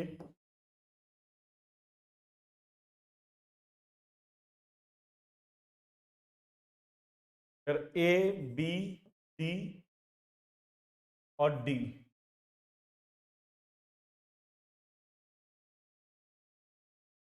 इन चारों में देखें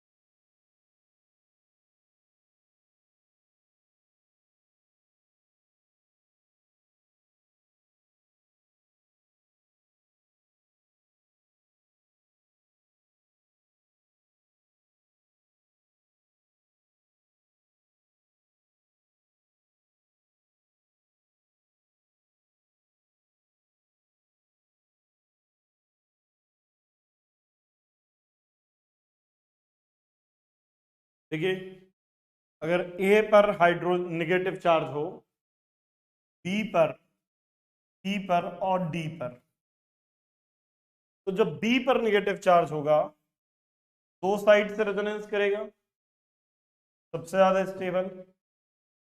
जब ए पर आएगा रेजोनेंस करेगा लेकिन 1 डिग्री होगा, तो बी के बाद ए, सी में भी रेजोनेंस करेगा बट 1 डिग्री होगा, और डी में रेजोनेंस नहीं करेगा तो बी ए सी डी।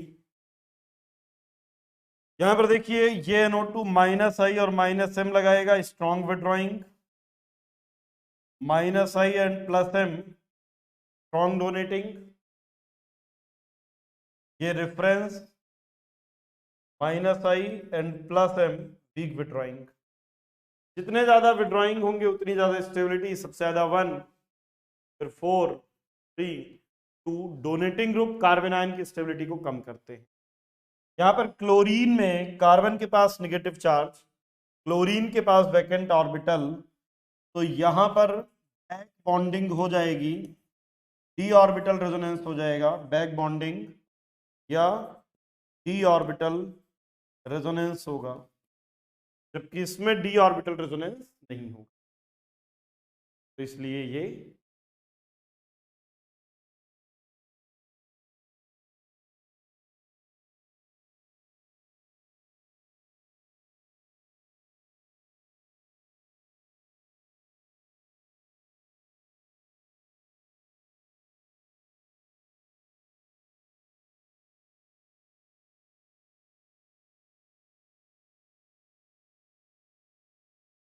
एसिडिक स्ट्रेंथ, देखो जितना ज्यादा स्टेबिलिटी ऑफ एनायन होगी एसिडिक स्ट्रेंथ उतनी ज्यादा। एसिडिक स्ट्रेंथ देखनी है तो आपको क्या देखना है, stability of conjugate base. Conjugate base की स्टेबिलिटी माइनस एम और माइनस आई बढ़ाएंगे, प्लस एम और प्लस आई कम करेंगे, सीधी सी बात। जैसे अगर ROH एल्कोहल है,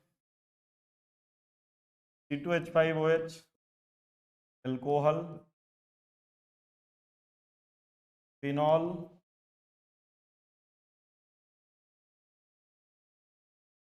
कार्बोक्सिलिक एसिड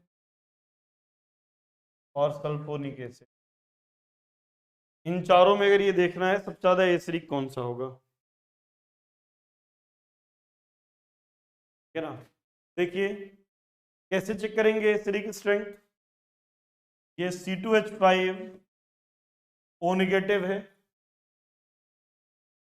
ये फिनॉक्साइड आयन है,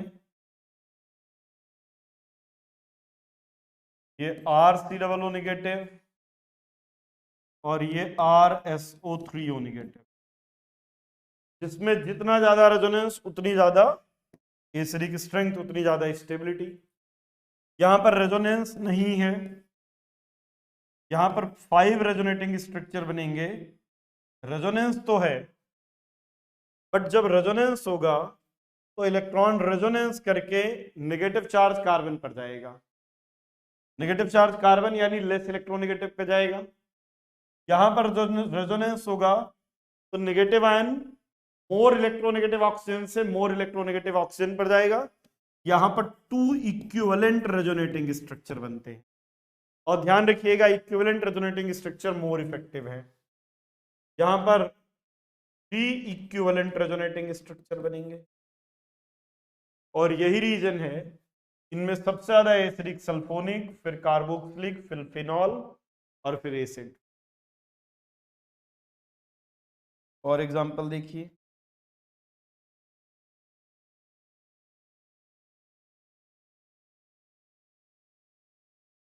फिनॉल है,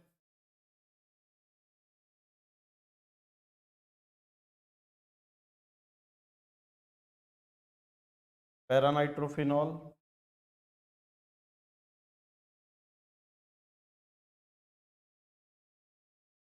डाइनाइट्रोफिनॉल,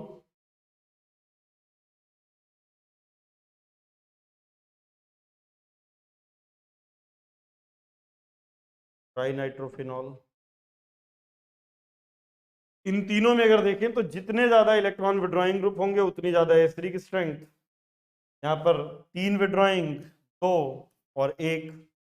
ट्राइनाइट्रोफिनॉल ये होता है picric acid, one of the strongest acid की।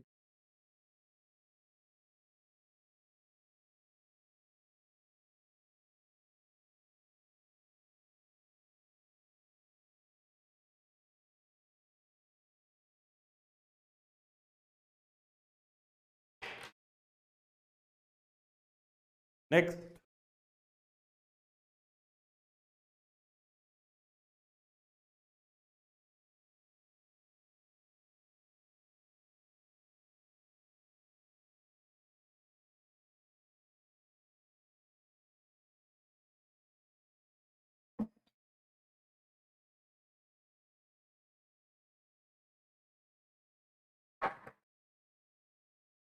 नेक्स्ट देखिए,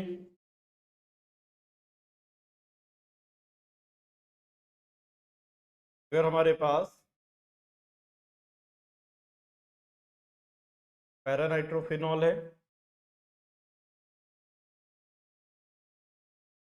बीटानाइट्रोफिनॉल है, ऑर्थोनाइट्रोफिनॉल है, और एक फिनॉल है।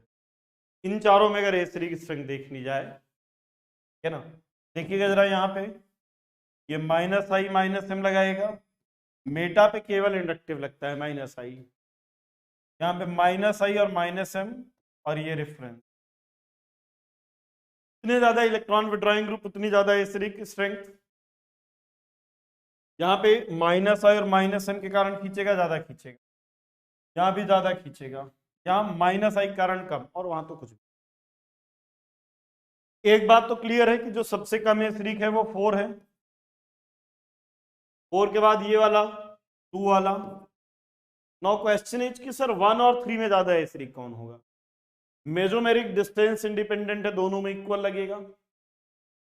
-I हमें लगता है शायद यहां ज्यादा है, पास से लगा रहा है, -I डिस्टेंस पर डिपेंड करता है।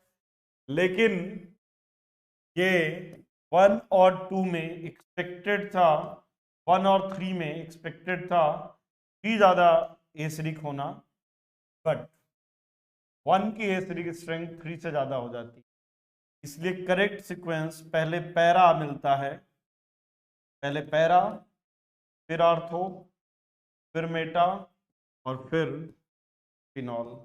और उसका रीजन ये है कि यहां पर OH और NO2 के बीच में हाइड्रोजन बॉन्ड बन जाता है।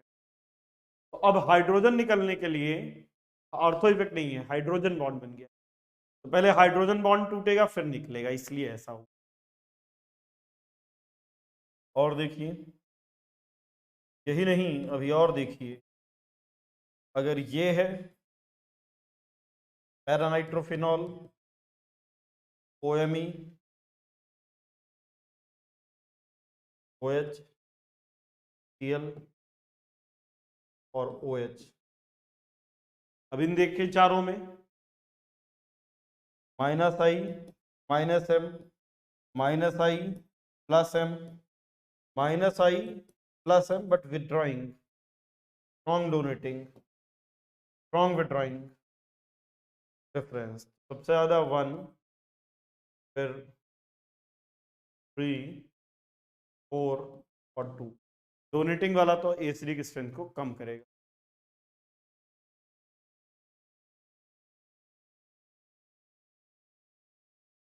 रांची वाले भैया, तो नहीं रहे हो कहीं तुम? कुछ खो से गए हो? कहीं खो गए हो क्या तुम? चलिए और एग्जांपल देखते हैं। जैसे अगर हमारे पास बेंजोइक एसिड है,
ठीक है ना?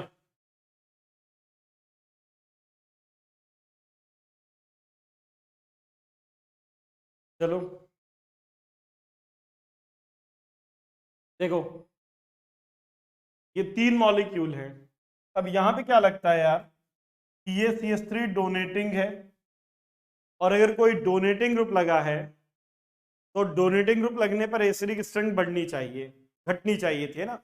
CH3 तो डोनेट करता है, डोनेट करने वाला तो एसिडिक स्ट्रेंथ घटाना चाहिए। तो हमें लगता है कि इन तीनों में सबसे ज्यादा एसिडिक फर्स्ट, फिर सेकंड, फिर थर्ड। लेकिन ये बदल गया, सबसे ज्यादा एसिडिक थर्ड, फिर सेकंड, फिर फर्स्ट। यहां पर रीजन है IR। अगर हम बेंजोइक एसिड के ऑर्थो पोजीशन पर कोई सा भी ग्रुप लगा दे, कोई फर्क नहीं पड़ता कि वो डोनेटिंग है, विड्रॉइंग है, एसिडिक स्ट्रेंथ बढ़ती है। इसको कहते हैं SIR, steric inhibition of resonance, और इसको कहते हैं ऑर्थो इफेक्ट। तो सबसे ज्यादा 3, 2, 1, यहां पर SIR लगेगा, यहां पर ऑर्थो लगेगा, और यहां कुछ नहीं, यहां तो होना। ध्यान रखिएगा, all ortho substituted, all ortho substituted benzoic acid are more acidic than meta and para. देखो ये 1, 2, 3, 4, यहां पे ये -I -M, यहां केवल -I, यहां -I -M भी, और ऑर्थो इफेक्ट भी। तो अब सबसे ज्यादा 3, 1, 2 और 4 नोट कर लो।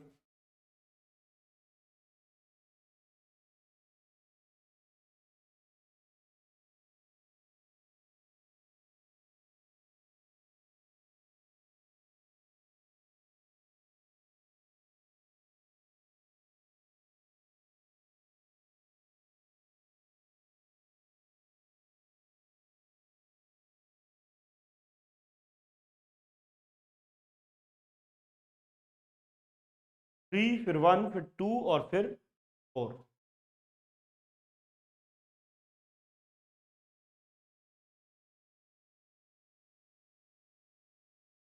देखो बेस क्या होते हैं? कोई भी कंपाउंड जो हाइड्रोजन को लोन पे इलेक्ट्रॉन दे वो बेस है। तो अगर बेसिक स्ट्रेंथ देखनी है ना,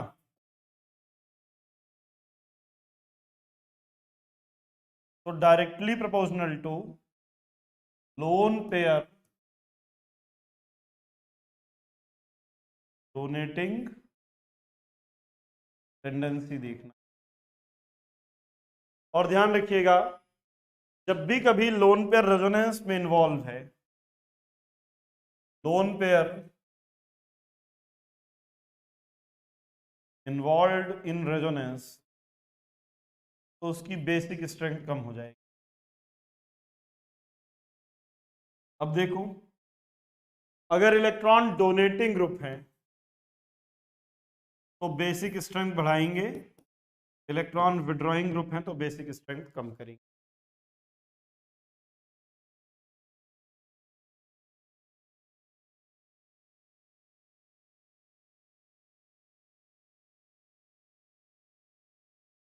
अगर लोन पे रेजोनेंस में इन्वॉल्व है तो बेसिक स्ट्रेंथ कम। या ये देखो बेस है तो ये कॉन्जुगेट एसिड है, basic strength is inversely proportional to, sorry basic strength directly proportional to stability of conjugate acid.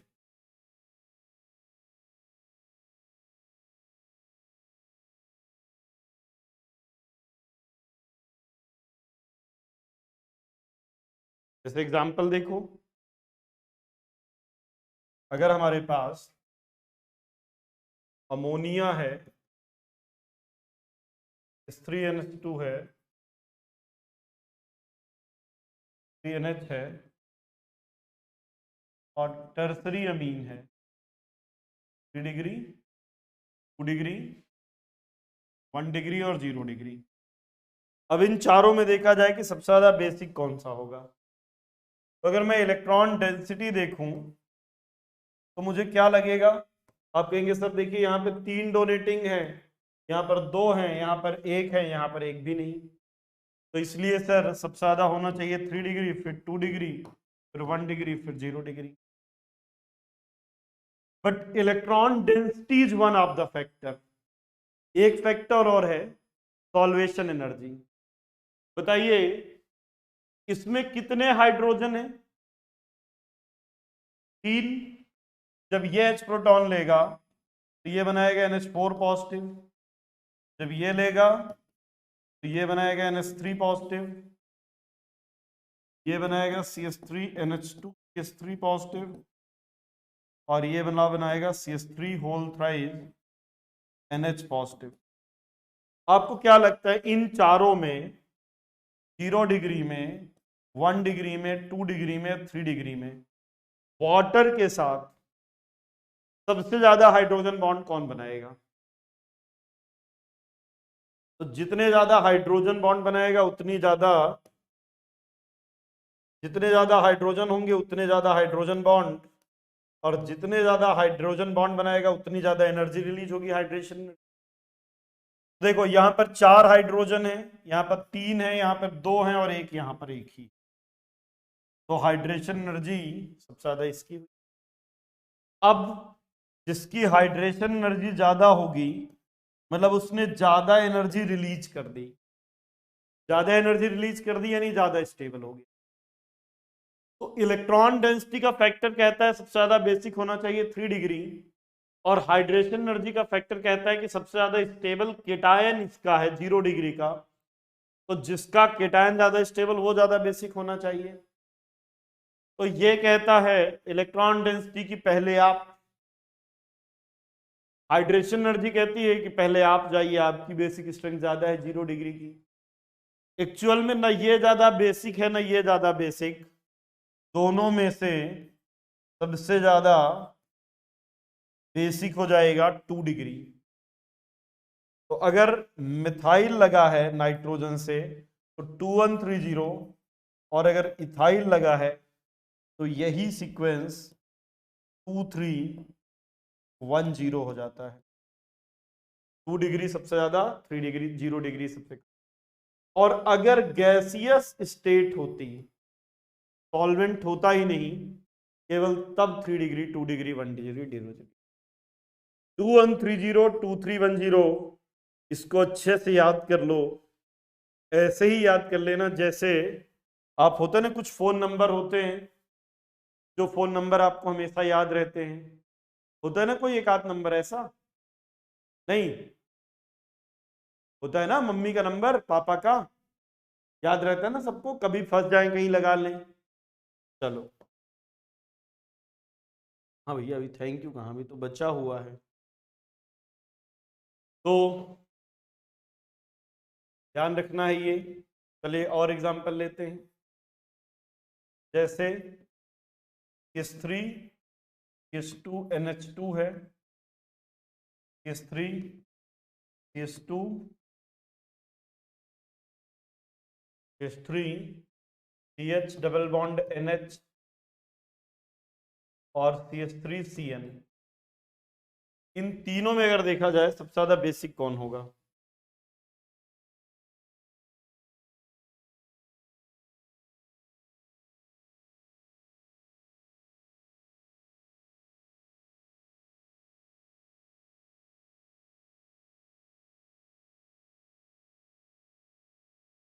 ठीक है, देखो यहां पे लोन पेयर sp3 में है, यहां पर sp2 में, यहां पे sp पे।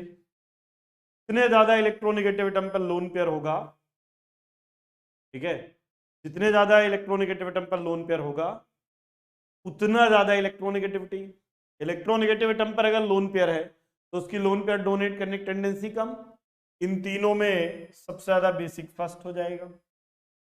और देखिए, मान लो हमारे पास साइक्लोहेक्साइल अमीन है,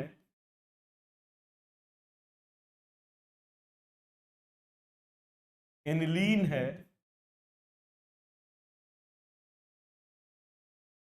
पायरॉल है और पिरिडीन है। इन तीनों में देखना है सबसे ज्यादा बेसिक कौन सा है। देखो यहां पे नाइट्रोजन का लोन पेयर रेजोनेंस में नहीं है, यहां पे नाइट्रोजन का लोन पेयर रेजोनेंस में है, यहां पर भी रेजोनेंस में है और यहां पे रेजोनेंस में नहीं है। तो अगर लोन पेयर रेजोनेंस में इन्वॉल्व है तो बेसिक स्ट्रेंथ कम होगी, और अगर लोन पेयर रेजोनेंस में इन्वॉल्व नहीं है तो बेसिक स्ट्रेंथ ज्यादा। यहां पर भी रेजोनेंस में नहीं है, यहां पर भी रेजोनेंस में नहीं। यहाँ पे sp3 में, यहाँ sp2 में, sp3 वाला ज्यादा बेसिक होगा, इसलिए सबसे ज्यादा फर्स्ट, देन फोर्थ। तो लोन पेयर तो इन दोनों में रेजोनेंस में इन्वॉल्व नहीं है, लेकिन अगर ये लोन पेयर एरोमेटिक रिंग का पार्ट है, अगर इसने लोन पेयर दे दिया तो ये नॉन एरोमेटिक हो जाएगा, लेकिन अगर ये देता भी है तो एरोमेटिक बना रहेगा। इसलिए 1 4 2 3।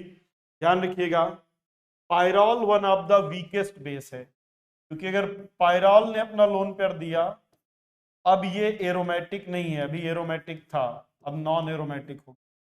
अगर एनिलीन अपना लोन पेयर देता है तो देने के बाद भी ये एरोमेटिक बना रहेगा, तो लॉस ऑफ एरोमेटिसिटी नहीं हो रही है। That's why pyrrole are one of the weakest base. और एग्जांपल देखिए,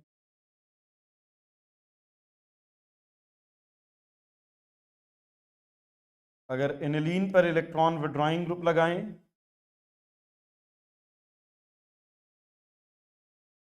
बेसिक स्ट्रेंथ कम हो जाएगी।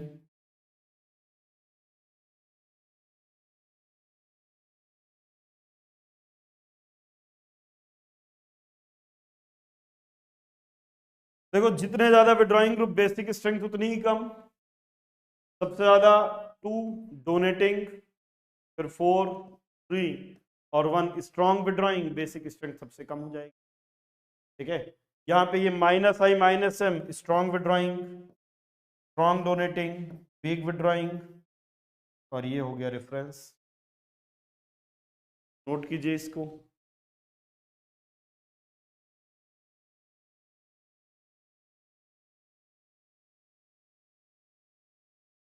नेक्स्ट देखिए,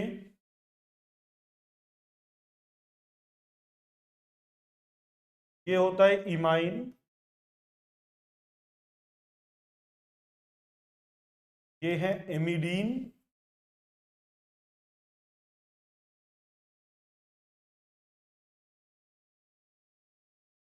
और ये है ग्वानिडीन। इन तीनों में अगर देखें, ये अपना लोन पे इलेक्ट्रॉन देगा, ये देगा, लेकिन यहां पर जितना इसके पास था उतना ही दे सकता था। यहां पे क्या हो रहा है, ये NH2 भी इस पर इलेक्ट्रॉन डेंसिटी बढ़ा रहा है, और यहां पर दो दो नाइट्रोजन हैं जो अपने इलेक्ट्रॉन दे करके ऊपर वाले पर इलेक्ट्रॉन डेंसिटी बढ़ा रहे हैं। तो ये है इमाइन, ये है एमिडीन, और ये है ग्वाइनिडीन। इन तीनों में ग्वाइनिडीन सबसे ज्यादा बेसिक। एक लास्ट एग्जांपल और ध्यान दीजिएगा, अगर NH2 के ऑर्थो पोजीशन पर, NH2 के ऑर्थो पोजीशन पर कोई भी ग्रुप लगाते हैं तो बेसिक स्ट्रेंथ कम हो जाती है। ठीक है, इसको कहते हैं SIP, स्टेरिक इनहिबिशन ऑफ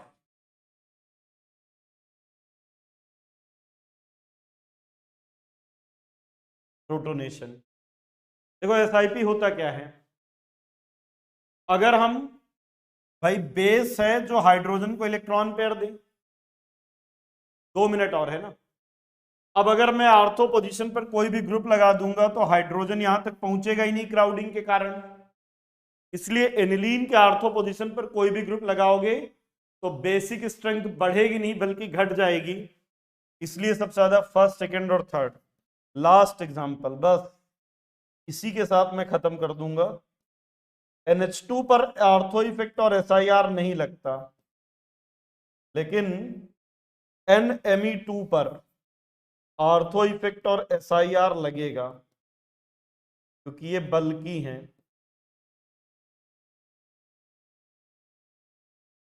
अब देखो लास्ट एग्जांपल है, ये है ना, यहां पर लगेगा SIR, यहां पर ऑर्थो। देखो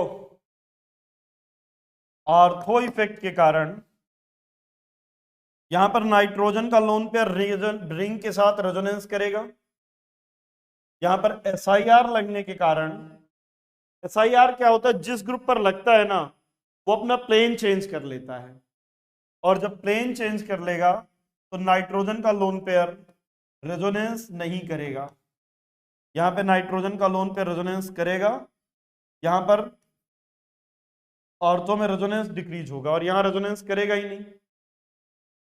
अगर लोन पे रेजोनेंस में इन्वॉल्व नहीं है तो बेसिक स्ट्रेंथ सबसे ज्यादा होगी, और इसीलिए इन तीनों में अब ये सबसे ज्यादा। ध्यान रखना जस्ट अपोजिट है, NH2 और NMe2 का ऑर्डर डिफरेंट है। तो थैंक यू वेरी मच, आप लोगों ने बहुत तसल्ली से सुना है। आज के लिए इतना ही, बाकी बातें नेक्स्ट क्लास में, नेक्स्ट क्लास से स्टार्ट करेंगे। बिल्कुल नया chapter hydrocarbon, it's all about GOC।